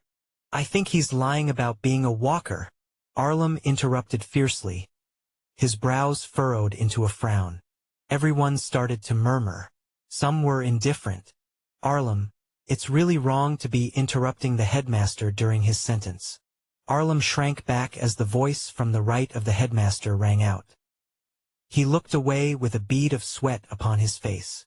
I'm sorry, headmaster. Gilbert ignored him and turned to Terence. What do you think? She nodded her head with a stern stare back at him. Observing them, Northern chuckled internally. So, that's her. He had figured that Gilbert would most likely bring someone with the ability to sense lies or tell when someone was telling the truth. Just as he didn't expect anyone to believe him, he didn't expect the headmaster to either. He was sure there would be someone who could perceive lies. Northern had been deeply thinking about what abilities to copy since he was dealing with humans going forward. He wanted to be careful and have abilities that would shield him from betrayal or falling into traps. He had decided which abilities to have his eyes on first. He cast one last careful look at Terence before averting his gaze as he continued addressing them. You were there, Headmaster Gilbert. My talent evaluation was right before your eyes. So yes, I was a walker. And I survived because it decided not to kill me. Instead, it took me to a prison mine. Gilbert frowned. Monsters have a mine? Northern allowed a small smile. They have a kingdom, in fact. Gilbert raised a skeptical brow and turned to Terence, who responded with a nod. Northern's eyes lingered keenly on her for that brief moment, trying to discern what she had done. But there was nothing, no message from his system that he had copied a new talent. Maybe I should pay attention early enough, so I won't miss whatever time she uses the ability. Since he suspected it was a mental ability, he didn't expect to see a physical sign that she had used it. He would focus on her alone for now. So you were taken to a monster kingdom? Most likely where we found you. Northern nodded with a serious look, sparing it to Gilbert for a second before returning his eyes to Terence. Gilbert's voice crawled out again. And what were they mining? Northern brought his eyes to Gilbert, then dipped his hand behind the breastplate of the eternal twilight and brought out a red crystal, then placed it on the table. This. Chapter 132. Tales of a 15-year-old that walked through hell. Gilbert's fingers softly caressed the crimson crystal, his eyes studying it intensely before raising them to meet Northern's gaze. And this is? He asked, an inquisitive brow arched. A red crystal, Northern responded. I don't know if it has a special name, but it's a crystal with healing properties. Gilbert's eyes widened in surprise, mirrored by the flabbergasted expressions contorting the faces of those around the table. Although, Northern added, his tone laced with a hint of caution, I also think it comes with a side effect. Gilbert's hand stilled, and he ceased his inspection of the crystal, lifting his head to regard Northern with a furrowed brow. A side effect? Northern nodded solemnly. Or at least susceptible to darkness and malice. What do you mean? Gilbert's voice carried a note of confusion. I don't understand. Northern inhaled deeply, then exhaled, his features hardening as he began to explain. I've not been in rifts many times, but I've heard a thing or two from my mother. Rifts are supposed to be broken dimensions. To close down a rift, one must find its core, and to find the core, it's crucial to understand the history of that dimension. Ultimately, what led to its demise. Isn't that right? Murmurs rippled through the gathered individuals, causing Northern to glance around uncertainly, unsure if his understanding was correct. Gilbert's voice cut through the low hum, commanding attention. While you are right, there are also some things you need to be corrected on. The word is not dimensions, but regions. See, Prober's postulate that rift territories are all different regions of a particular dimension. As Gilbert spoke, Northern's eyes narrowed in contemplation. So while each rift might be different, we think they are all different regions. There have been cases of the same region appearing in multiple rifts. Northern's brow furrowed deeper. I don't know what Prober postulated that theory, but it doesn't even feel right.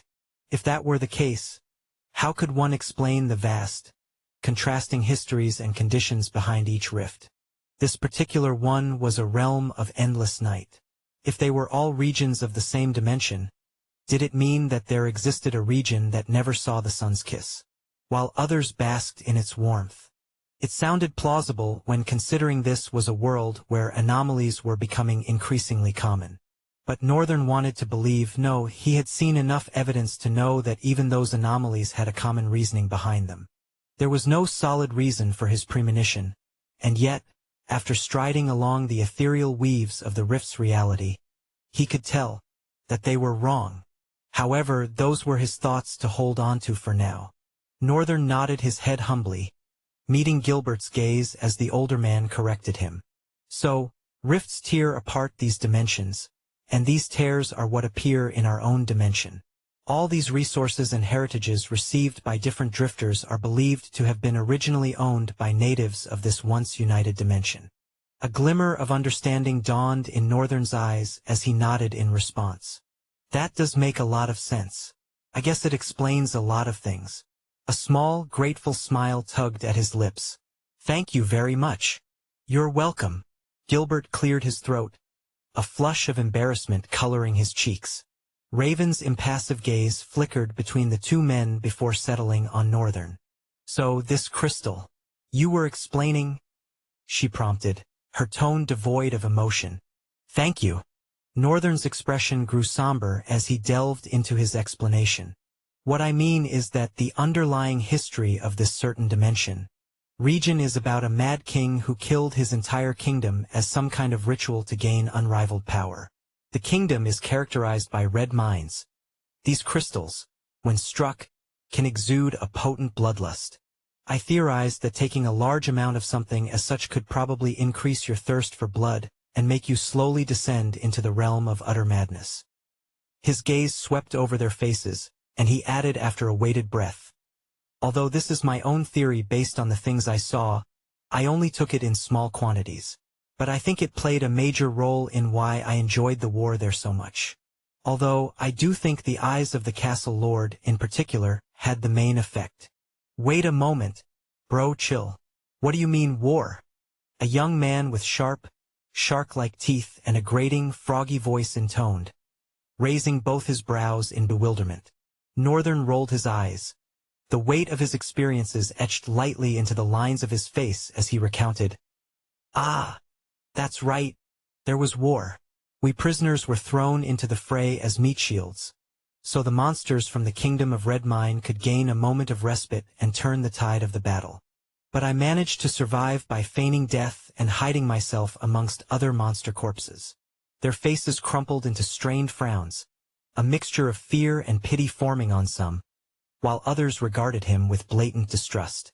Of course, Northern expected such diverse reactions, but he continued nonetheless, his words painting a vivid, haunting picture. The atmosphere grew tense and heavy as he narrated the major events that had transpired within the rift. The more he revealed, the more they looked upon him with skepticism and doubt etched into their features. Annette, however, stood apart. Her frown seemed to be a force battling to hold her expression together, to prevent the tears from spilling forth. The twins gazed at him with undisguised compassion and pity in their eyes. Terence, too, her eyes glistened with unshed tears. Gilbert paid rapt attention, though a slight frown creased his brow. It was difficult to discern his thoughts, but at some point during Northern's narration, pity for the young lad flickered across his features. Northern was barely 15 years old, yet he had endured a hell that none of them had ever seen or heard of before. None. While Northern was completely honest about the things he mentioned to them, the level of monsters, his adventures with Night Terror, he left out a couple of critical details. The vestige of the Chaos Prince. The fact that he could speak the monster tongue. The things that Call had said. He didn't even speak of Call's ability to converse. In his explanations, he carefully navigated around those subjects, taking routes that would prevent them from asking questions that could unravel those threads. Since he couldn't lie, he just didn't have to mention it. Those facts were his to hold and investigate, at least until he knew the identity of the Chaos Prince and these origins, one of which Call worshipped. Until then, they were his alone. Chapter 133, Union of Heroes. After all that Northern had said, everyone stared at him with varied expressions etched across their faces. Many clearly did not believe what he had claimed, thinking he had either exaggerated some details or was outright lying. Of course, people like Raven, Gilbert, Annette, and others who knew of Terence's ability to discern lies and were attentive to her subtle communication with Gilbert believed him. In the end, I was not able to copy it. Northern, however, was baffled by another dilemma, the lie-detecting ability. How in the world of Ull does she even activate it? As far as talent abilities went, Northern had figured that the copycat system would automatically copy an ability when he witnessed it in use. Or perhaps his entire proposition could have been wrong, since it had only happened once. At this point, he didn't know what to think anymore. He sighed and raised his head as Gilbert's thick voice cut through the silent air. It's impressive. Really, I don't even know what to say. Gilbert's gaze settled on Northern. You've been through a lot. Sorts of justified his rage towards Grandmaster Ruffsburg. Gilbert continued. I'm sure with all those wars you claim you fought while in a state of insanity, you'd be close to being a master by now. That also justifies how he was able to move like that, I guess. What has happened to you indeed is a curse, but I suppose it was also a blessing in a way. The rift you said you encountered within the rift while journeying with this, your monster friend, Night Terror, Northern provided. Thank you, Night Terror. You really didn't confirm where it led to. Northern responded sternly. I already told you. I couldn't have if I wanted to. I was traveling with a monster that was counting on me to help it kill its boss. The only thing that kept that horror from killing me was because I was useful. If I decided to suddenly enter a rift, don't you think it would have killed me even before I could move? Gilbert allowed a short chuckle. I'm sorry if I sound disrespectful.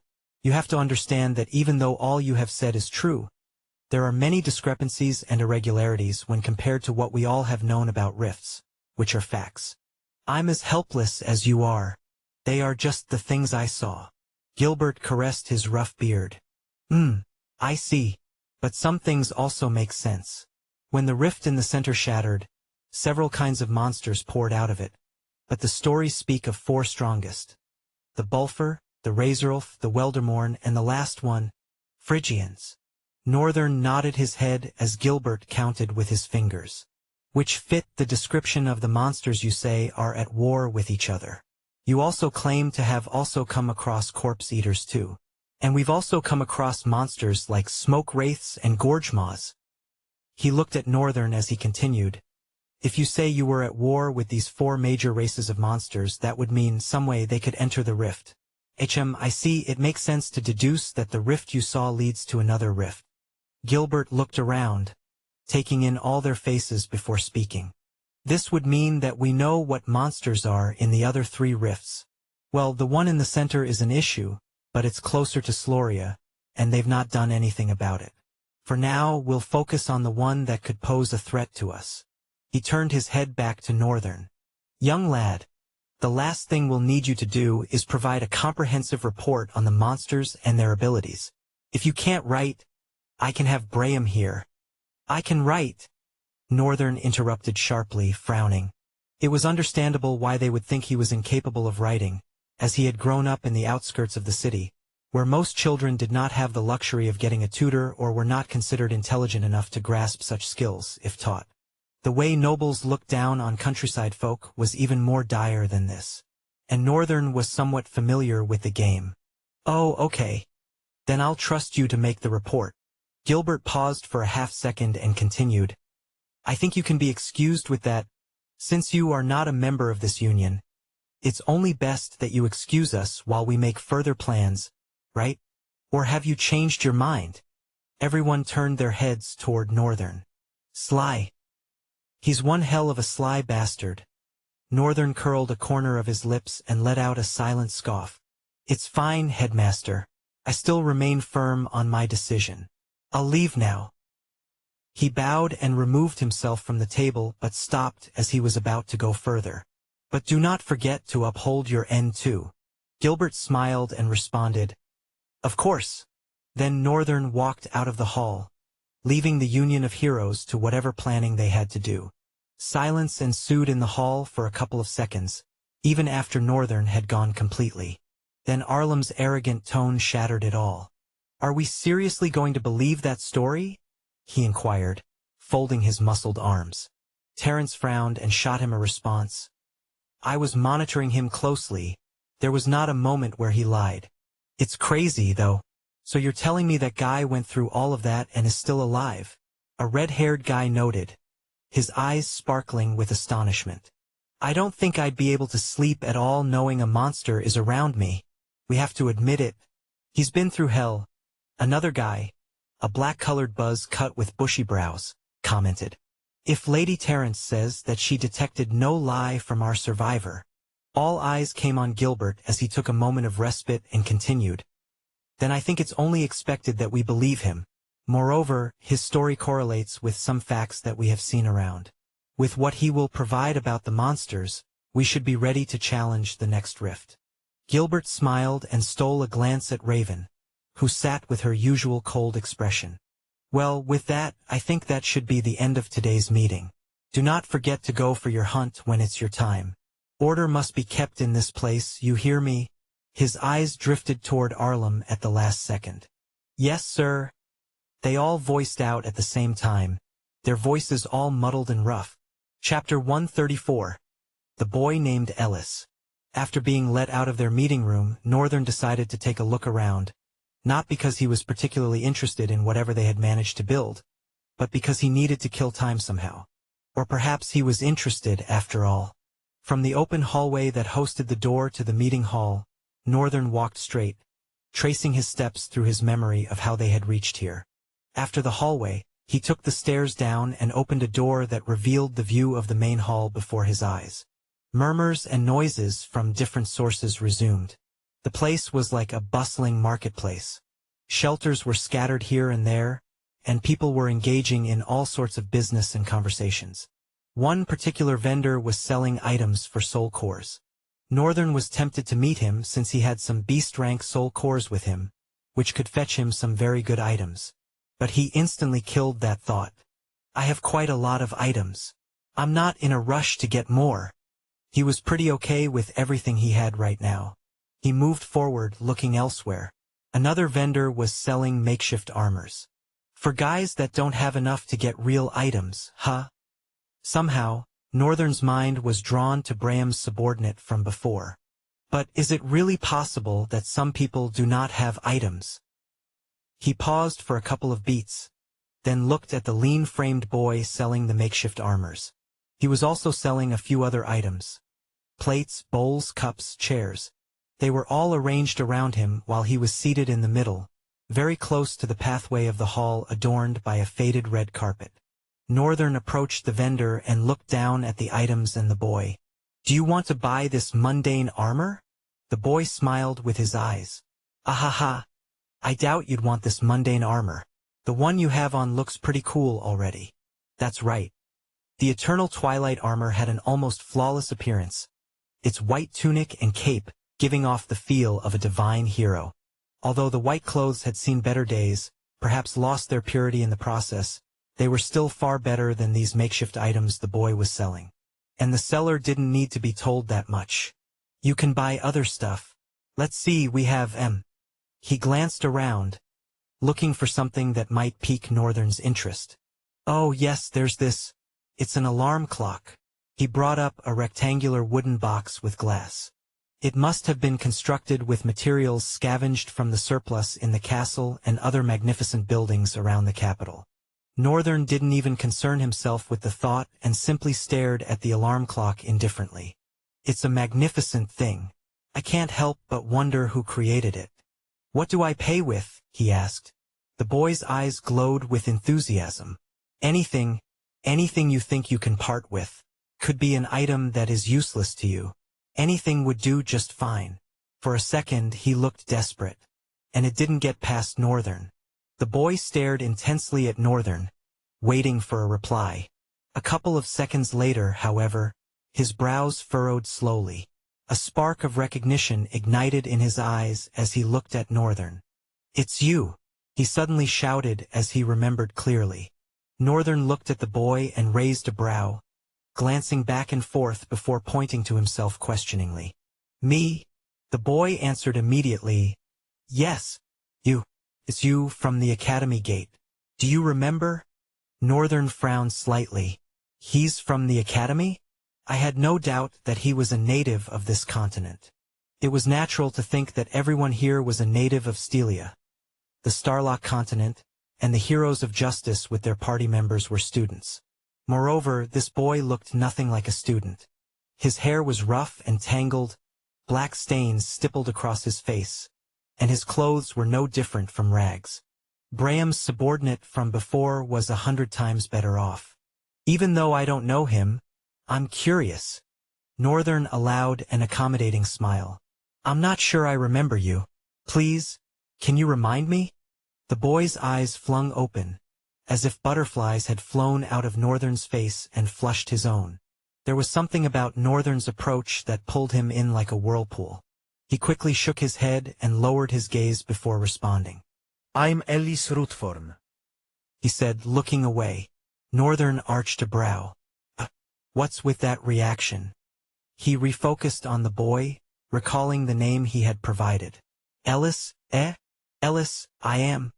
"Northern," the boy said quickly before Northern could complete his sentence. Northern stared at him for a couple of seconds, his expression blank. "Okay, Ellis. Thank you for remembering me." Ellis nodded, but his eyes stayed fixed on Northern. "Okay. This is getting weird." Northern looked around, visibly growing uncomfortable. "Well, I don't think I'll be needing the clock. I just wanted to figure out how trade works here. Well then, I guess I'll be going," he said awkwardly, slowly moving his steps away. Actually, he didn't just want to inquire how business was done here. He had also wanted to strike a deal. After all, he needed someone to help him with all the somewhat useful but useless to him items he had. "I guess I have to look for someone else." Before Northern could fully turn away, Ellis shouted, springing forth to his feet. "Please wait." His voice rang through the hall, causing a momentary silence. Northern couldn't help but freeze. A second later, everything returned to how it was, the usual chatters and noise. Then Northern turned around and looked at the boy Ellis, with a deep frown. "You better have an explanation for why you shouted like that." Ellis frowned back, his face carrying unyielding determination. "I had found it wrong that a prince from Lewingard was in the academy, despite the calamity that had befallen Stelia. However, After seeing you and hearing that Lewingard Empire is unaffected by this incident, I can't help but think, perhaps something is going on. Northern's frown darkened. What's this bastard going on about? Listen, I don't care about your secrets or plots. He lowered his head 90 degrees. Please help me. I need your help, he yelled. Again. Chapter 135. Ellis's Misunderstanding. Northern was overwhelmed by embarrassment. In that moment, he wished the ground would open up and swallow him whole. People glanced their way, but ultimately, they were consumed by their own business. With so much happening in this land, it would be concerning if some group had ample time to focus on others' affairs. Not that such people didn't exist. Please get up, Northern requested firmly inside. If he didn't respond, Ellis would likely remain in that awkward position. The poor guy glanced at Northern's face before straightening his back. For a couple of seconds, they stared at each other. Then Northern spoke first. If it's okay with you, can we have this conversation somewhere else? I'm not very comfortable here. He looked around and returned his eyes to Ellis. Right, of course. Ellis quickly and roughly packed his things aside and stood upright before Northern, brimming with excitement. I'm not comfortable with his enthusiasm. What the hell? Northern thought, worried. But he discarded those thoughts and asked, Do you know a place where we can talk? Of course, please follow me, Ellis said and immediately set into motion. Northern followed but spared a quick, worried glance at the haphazard state of Ellis's things. Aren't you worried about your merchandise? Won't they get stolen? Ellis responded sharply as he led the way. These things are useless. Even if they do, it wouldn't matter. A broad smile adorned his face. With your help, I'll finally be free from those bastards. His excitement brimmed once again as he clenched his fist. They walked into another hall, opposite the one that had led Northern to the meeting hall. This one was filled with more people, all of them in ragged clothing and makeshift armors like the ones Ellis had been selling. A pungent, displeasing odor filled the air, causing Northern to wrinkle his nose the moment he entered.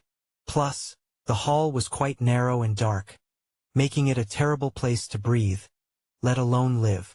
There were doors to the left and right, which Northern suspected were rooms. They immediately triggered his memory of when he had woken up, and he remembered how the hall there had been. But that was in far better condition than this place. It was as if no one lived there. While this place, Northern could note some things that set this place apart. It was quite evident in how people dressed here. There was no one in brilliant-looking armor. Different people, children even, were roaming to and fro in the hallway. Some were seated on the ground with sorrow etched across their features. They made walking through the hall quite difficult. Eventually, Ellis opened a door and entered a room. The room was dark until Ellis walked towards a spot instinctively, and a dim light appeared a few seconds later, casting a warm, slight glow throughout the interior. Ellis's humble abode humbled Northern. All he had was a bed and a table. Even Northern's living condition before becoming War General Northern was way better. You can sit down, Ellis said, pointing Northern to his mattress. If it could be called a mattress. Northern gulped and looked at the blackened bed with a horrifying expression. He had probably slept on it with an extremely dirty body. Do they even bathe in this place? It wasn't to despise them. In fact, he understood best since he had been in a worse situation. But he couldn't bring himself to sit on the bed, knowing this guy may not have bathed in 6 months. He gulped and looked at Ellis, a frown dawning on his face. Until I know what it is you want, I don't think there's any reason for me to be friendly with you. It was a front, but it was also true and Northern's best excuse for not having to sit down. Besides, he was very serious about what he had said. Ellis stared blankly for a second, then nodded with a sad smile. I understand. First of all, Northern started immediately. What is this thing about the Lewingard Empire you keep talking about? I remember now. There was a guy pestering me when we were about to enter the academy. He mentioned something like Lewingard Empire then, too. Northern's face creased with a more acute, inquisitive frown. I understand. I understand that you are very suspicious of me, Ellis said. Not everyone is aware of the Lewingard royal family's distinctive features. Northern scrunched up his eyes and raised his head a bit. You're still not making any sense to me. What features? Ellis's facial expression contorted into a tiny frown as he stared keenly at Northern. What, you don't know? The white hair, exactly like yours, although yours seems to have lost its pristine whiteness, but I'm sure with thorough washing, it would be as white as snow. Northern arched a brow. What about my white hair? Ellis's expression fully contorted into a suspicious and dark frown. What? Are you not a prince of Lewingard? Northern shook his head vehemently. No, I'm no prince. What? Why didn't you say so earlier? When did I ever admit to being one? You made all those assumptions on your own. Ellis was frowning and panting heavily, while Northern frowned but maintained a calm, composed posture. A few beats later, Ellis's expression crumpled as his brows drifted upward and lines formed across his forehead. He began pacing around with both arms on his head. Damn it! Damn it! Damn it! I'm so dead. I'm finished. Northern watched him for a few seconds, then asked, What exactly is wrong? He wasn't concerned, in fact, he didn't want to know. Whatever Ellis needed help with sounded like trouble. And trouble was the one thing Northern wasn't ready to get into. However, he still needed to hear more about the Lewingard Empire from this young man. That Northern denied being a prince didn't mean he forgot that he was once one. The night of his birth was still fresh in his mind like yesterday. The broken expression on the white-haired lady's face, those three sisters. Any time he thought about it, his heart felt heavy. And so, unraveling the mystery behind his birth had been one silent goal he looked forward to. If this guy suspected him to be a prince at a glance because of his white hair, then there was something about this Lewingard Empire. Northern needed to know everything. Chapter 136. Ellis's Dilemma. It took an annoying couple of seconds to calm Ellis and make him talk. The boy sat on his bed, head bowed, a horrified frown deftly locked on his face. Anyone could tell Ellis was in a lot of trouble. What's the use of it all? I've even gotten myself in a lot of trouble. Damn. I even left my merchandise. Ellis sprang to his feet, about to hurry outside, but Northern grabbed him by the collar of his shirt and slammed him back onto the bed. I'm not good with words. I don't even know what to say to this bastard. Northern folded his arms and looked down with a gloomy expression. Will you speak now, or shall I leave? Ellis curled for a second from the slight ache running across his back. If Northern's grip had been any stronger, he could have broken the bed. He caressed his back and stood up, frowning, clenching trembling hands. What can you do? There's nothing you can do. I thought you were from Lewingard. I needed you to help me run away from this place. I thought with your influence as a prince, I would be able to get into the Lewingard. Damn it, I was crazy to think I was lucky since I was the only one who knew you were a prince from Lewingard. Ellis explained with a trembling voice. Ah, I see. Northern lingered for a moment before adding, Why? Ellis looked at his face as he spoke again. Why do you want to run away? What's wrong? Ellis sighed and looked down. After hesitating for a few seconds, his voice finally came out. It started like 4 months ago. Northern observed keenly as he continued with trembling shoulders. He gathered a number of us since we had combat-useless abilities. He said he had a way for us to earn soul cores. After all, we also needed to get stronger, so that we could unlock more abilities. Maybe we'll end up being useful somehow. Ellis took a breath and continued. He said we would be his arms and legs. He needed us to help him sell things. With some set of rules, we started. His face darkened. Well, it was fair at the beginning. We made a couple of soul cores, and it was all good. But that was only for a month. He bit his lips shakily. After a month, it all ended. His men would force us to sell some mundane things and submit all that we had received, and they wouldn't even give us soul cores as promised.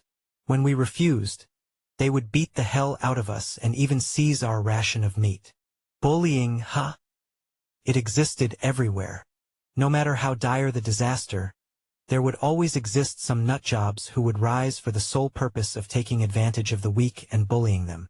Then you should have reported them, Northern offered.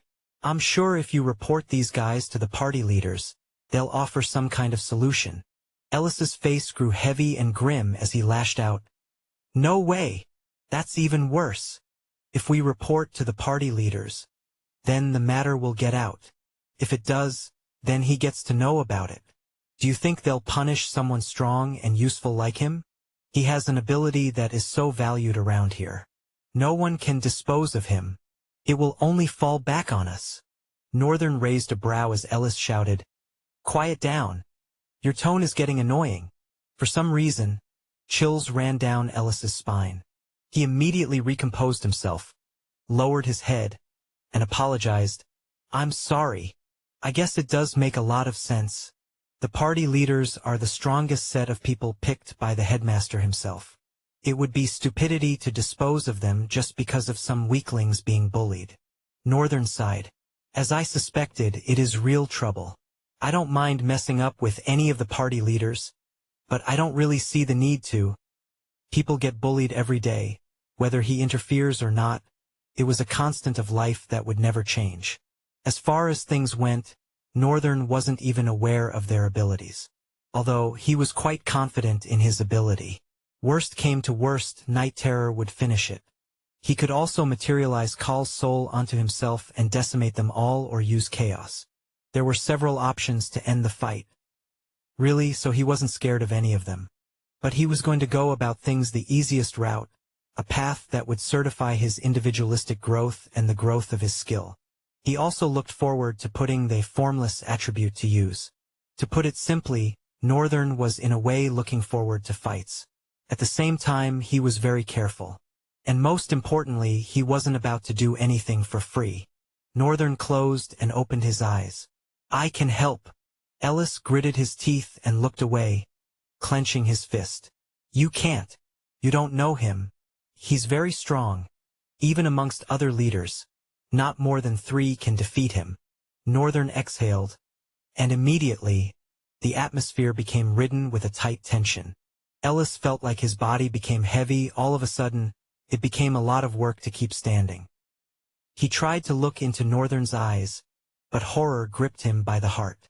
Everywhere was immersed in shadowy blackness, and behind Northern's shimmering blue eyes were 2 pairs of crimson gazes, piercing out. Ellis's facial features broke apart as sweat gathered on his face, and his legs trembled. Northern then breathed again. Everything was gone.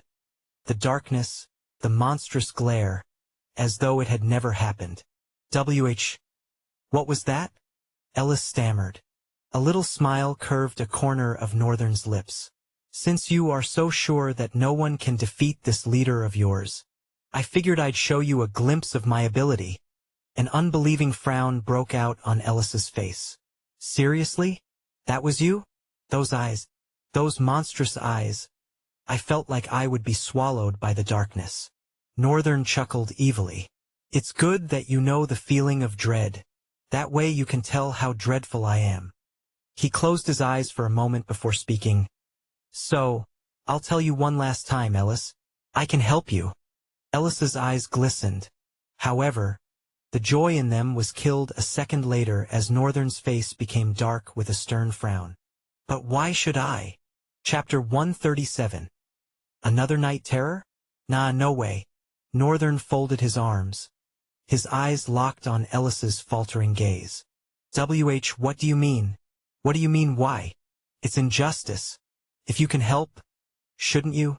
Northern remained silent for a few tense minutes, his expression unreadable as Ellis frowned slightly. When he finally spoke, his hoarse voice came out first. You're stupid if you think that way. Injustice? It's a way of life. The strong eat the weak. Do you call it injustice when you kill monsters and eat their meat without worry? No, it's normal. You have to survive one way or the other. He stared intently at Ellis's face. Look, that is exactly what's happening to you right now. Those guys have to get by in life one way or another, whether it's preying on you or others. But that's injustice to you. Northern scoffed, his eyes hardening. I'm irritated. He cast one last disgusted look over Ellis's form and turned to walk out. Before he could make it through the door, a heavy thud reached his ears, as if something fell. Northern turned around to see poor Ellis on his knees, biting his lips, tears streaming down his face. "Please, I beg you, have mercy. I'll do anything," he sobbed, his tone quaking. Northern's heart wavered a bit, but he was more logical than emotional. Even as the guy broke down begging, he focused more on the "I'll do anything" part than having mercy. "I thought I was compassionate. What's happening to me?"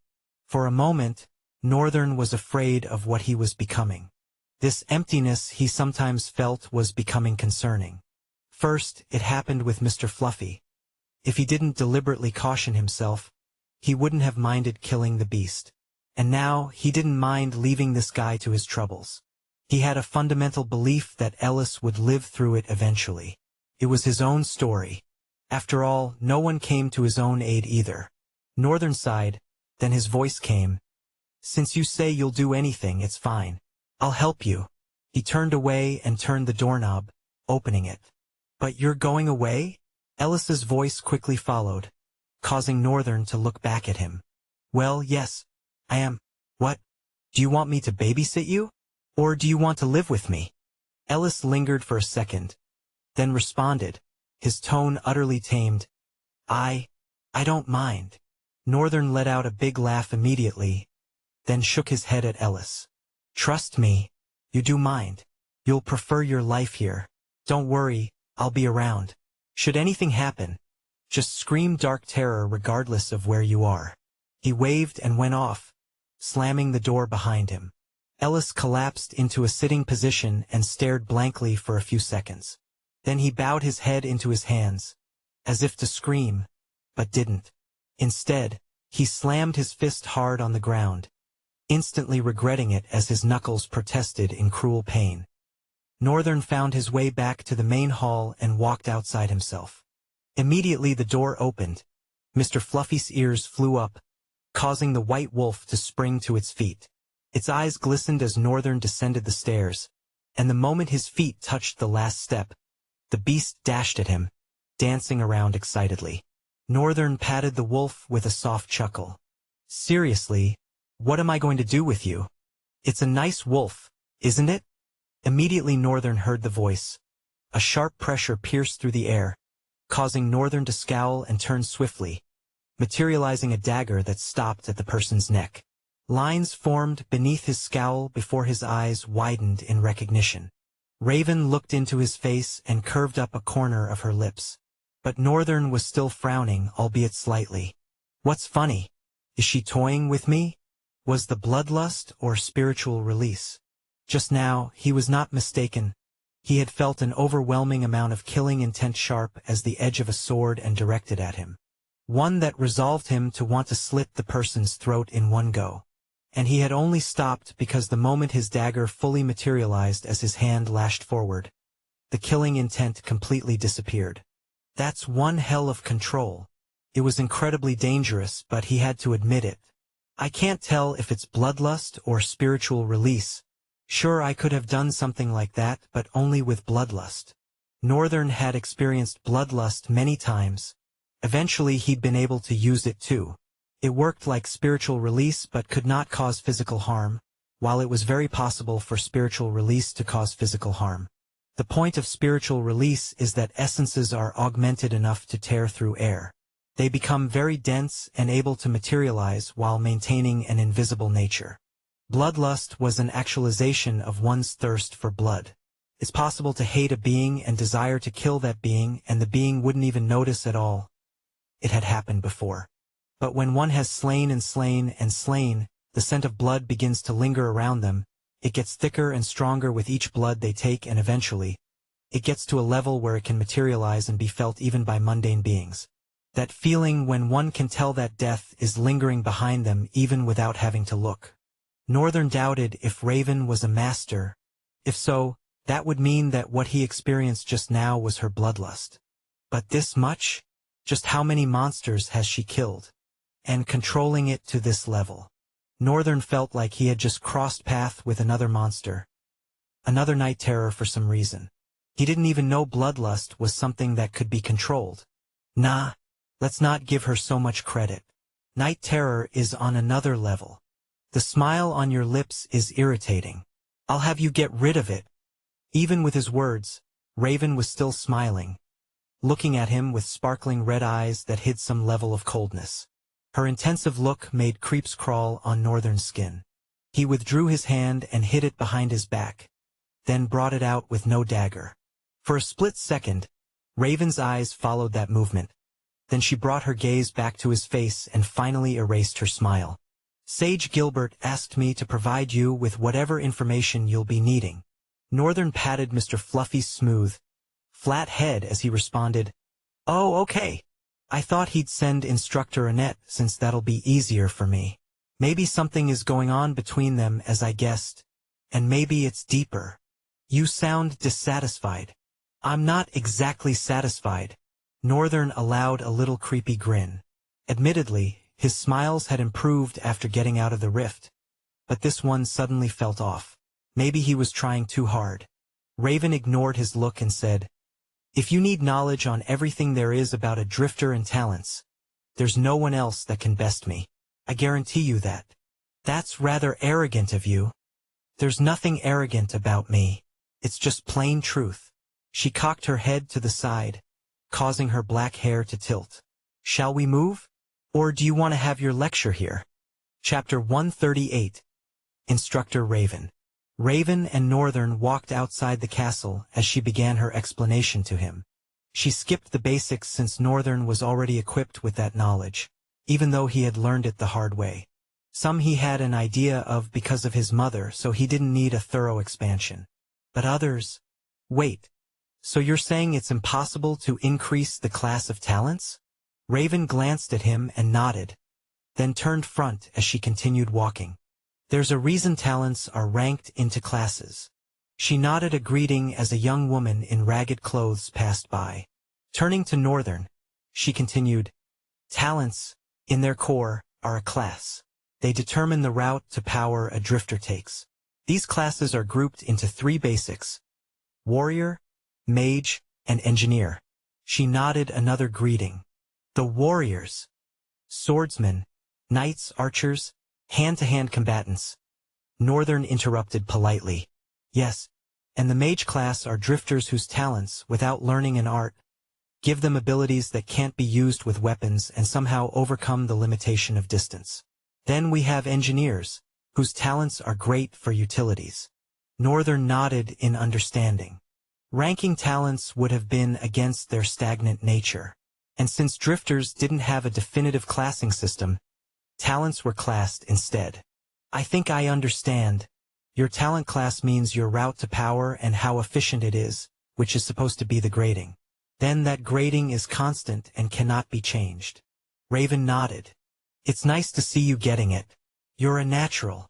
Thanks for the compliment, I guess." Crap. What exactly does this make me? If talent classes couldn't grow no matter how one tried, then didn't that make him one to be honored, a gem in this universe?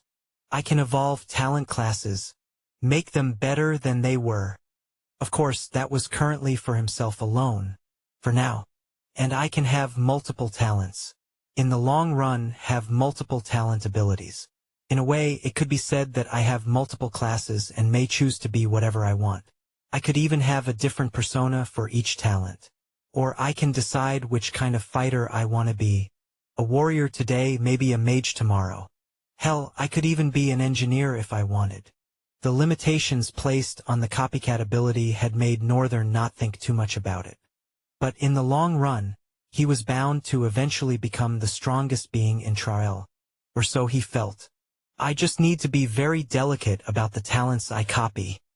Are you okay, Lael? Raven's voice broke him out of his trailing thoughts. Northern frowned a little at the pristine lady beside him. I warned you about that. I'm sorry, North. His eyes stayed on her blankly for a couple of seconds. I didn't expect her to give in so easily. Next, we'll be talking about the state of things in this continent. Raven's voice trailed, helping Northern back to the main point. You might not know this, but the Dark Continent is the smallest of the 5 continents. You can remove 10 of it from the Central Plain, and the Central Plain still isn't the biggest. Then why was it allowed to be a continent, even though it wasn't big? Northern inquired with an inquisitive frown. Because of Luingard Empire. About 50 years ago, Luingard submitted a petition to be recognized as their own continent. Before then, this used to be part of the Central Plain, although it's an island quite far away. She paused and looked at Northern to ensure he was listening, then added after observing his focused expression. It was situated at the northern edge of the Central Plains, to be exact.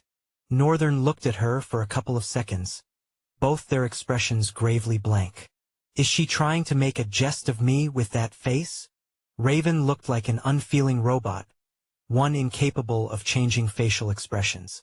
She was flawlessly pretty, no doubt, but her face was stony, constant and never changing.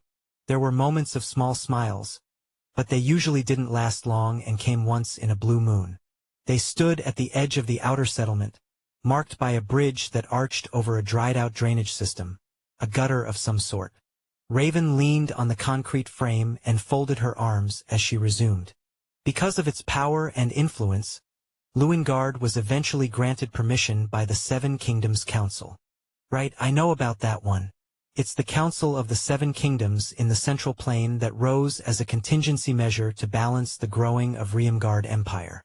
And Riemgard Empire was the sole powerhouse of the Central Plain. If the Academy was one reason the Central Plains was adored and loved, Riemgard was the other reason why it was hated and feared. Raven's voice trailed back into Northern's ears. After the permission was granted, 2 other vassal states emerged. This kingdom Lothelowin and the Sand Nation of Sloria.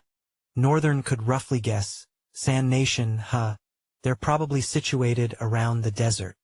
Now, we don't know much, but we know that 2 nations were heavily affected by this disaster. Lothelowin and Sloria. However, Sloria is doing quite well since they depend on Luingard for everything. Food, clothes, weapons, everything gets shipped to them. But it's not as though they're in a much better condition. Their kingdom was ravaged too, and all that exists there is a stronghold of drifters that holds things together. I do think they have more drifters there than non-drifters. I see. Raven, I have a question. She loomed into Northern's eyes coldly and answered. Ask.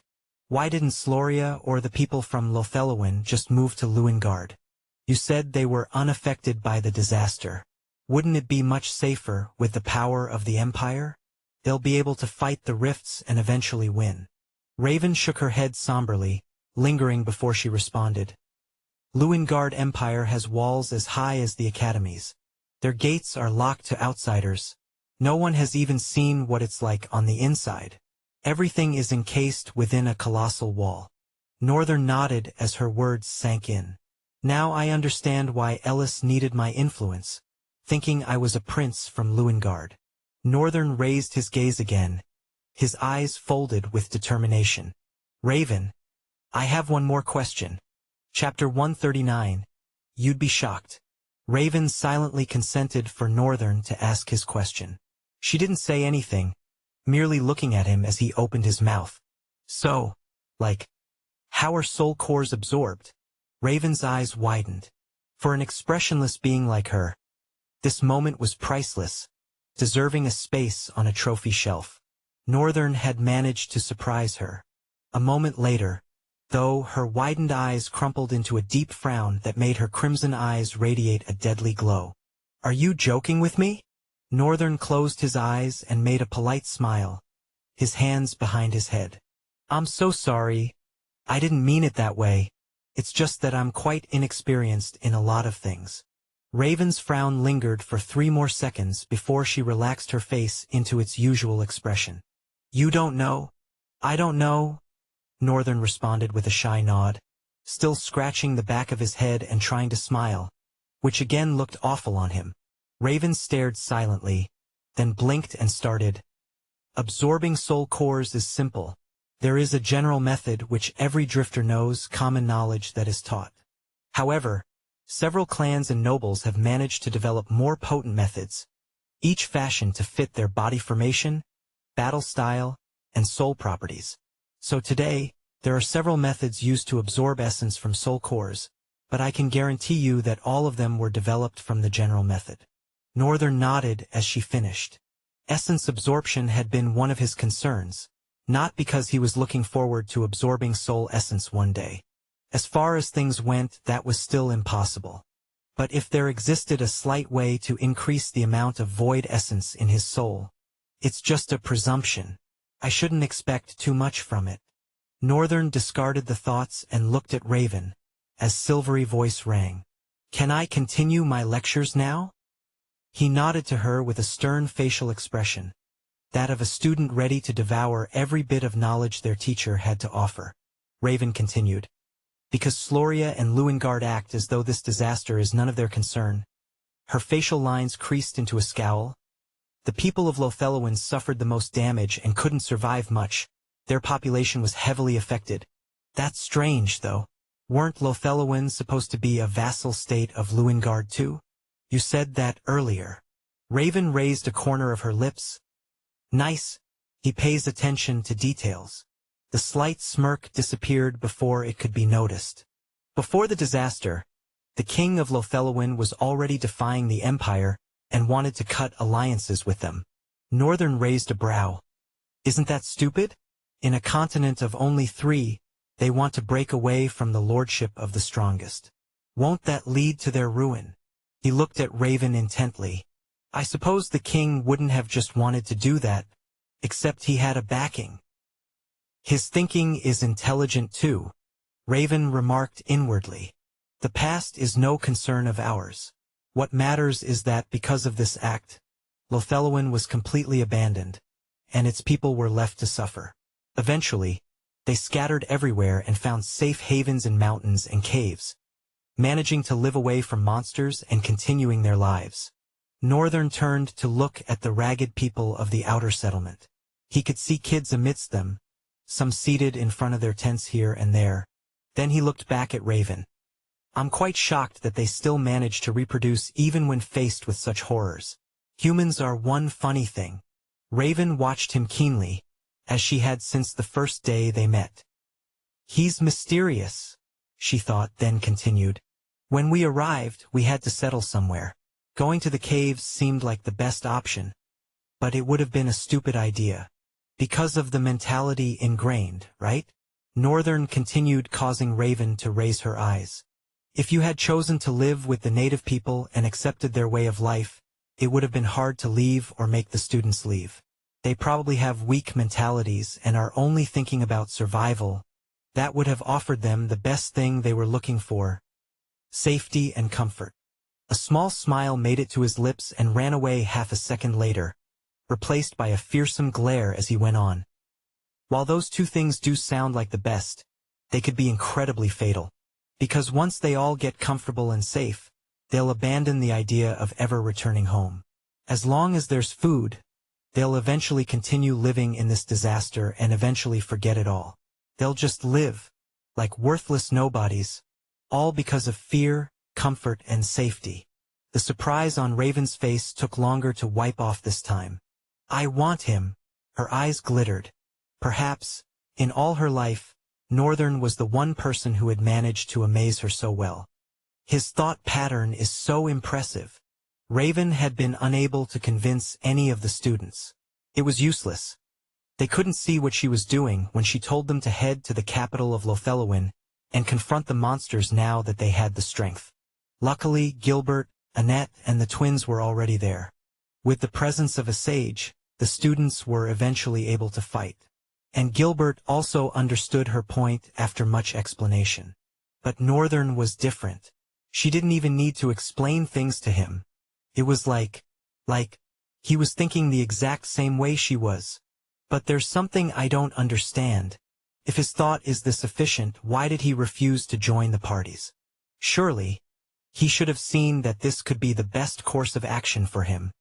To Raven, Northern might be exceptional, but at the end, he was only a drifter, and there was so little he could do alone as a drifter. Northern needed people, she understood that fact too. If they wanted to conquer the rift or even return home, they needed each other. So why was Northern excluding himself from the rest of them? Chapter 140. A Rational Conversation. The thought tugged Raven's mind. What could this young man be thinking? What were the thoughts that backed his actions? If Northern had proved to be an intellectual person, why then was he acting otherwise? Selfish and stupid. She couldn't understand. Shaking her head to dispel those thoughts, Raven looked at Northern. I'm impressed. You think quite deeply in many areas. Northern shrugged nonchalantly. Anyone would have thought that way if they'd been in my position. I see. Raven observed him silently for a few seconds before his voice broke through. I can't help but think how stupid Gilbert is after all this. She flinched, not expecting that remark. Northern went on, oblivious to her reaction. If he managed to sway the students, regain Lotheloan's capital, accept the natives, and establish some order, even though there might be rips and tears here and there, it was still commendable. With such order, they'd be able to return to the Central Plains, I'm sure. Raven frowned. It's not that simple. Crouching down, she picked up a small twig and drew a map on the ground. This is the continent of Stelia. It is situated in the middle of the Talcia Fuego Sea. We are located here, in the southwestern area. At the edge of the land here, it's the endless body of the sea. If we want to return to the Central Plain, we have to go here, cross Sloria stronghold to Lewingard Empire in the northeastern area. She tapped that point emphatically. Lewingard Empire is not just the powerhouse of Stelia for nothing. See, from the northwest, all the way to the east-southeast, their territory encompasses all. Northern frowned. Isn't that almost half the continent already? Quite. Raven gestured at the map. The problem is, this northeast here is where Lewingard Port is. The port is our only lead to the Central Plain. As long as Lewingard is not opening their gates to us, we won't be able to get a ship and journey back to the Central Plain. But it's also possible to build a ship and go around. Raven dropped the twig and dusted her hand as she stood up. Do you think that would be a smooth voyage? Before he could reply, she continued, Have you heard of protectors? I have, but I'm not sure what they do exactly. Protectors are drifters assigned to guard the borders, preventing monsters from entering the continent. Northern's brow furrowed skeptically. How could any monsters cross that vast sea? You are correct, and Talcia Fuego is not a body of water that can just be swum through. No monster would make it that far. Raven's eyes grew somber. But the protectors exist because monsters keep appearing at Astrione's borders. By being an avid reader of books and being up to date with newspapers, Northern sort of knew the kingdoms in the Central Plain. Astrione's was one of them, and was a particularly large city of trade just as Lewingard Empire. They also held a large seaport that led directly to Lewingard in Starlock Continent and routed also to other continents. They were other countries that had seaport, but Astrione's was the city of trade for some reason. Even Lewingard didn't hold a candle to them. In trade, that is. Where are the monsters coming from then? He asked, seeking answers in Raven's eyes, though he already suspected the truth. I believe there is a rift in the sea itself. Northern's frown deepened. A rift in the sea? It's exactly what I thought too. There was no other plausible explanation. But it was also unrealistic because it has never been recorded in history that a rift appeared in the sea. It has also never been recorded in history that 5 rifts appeared at once.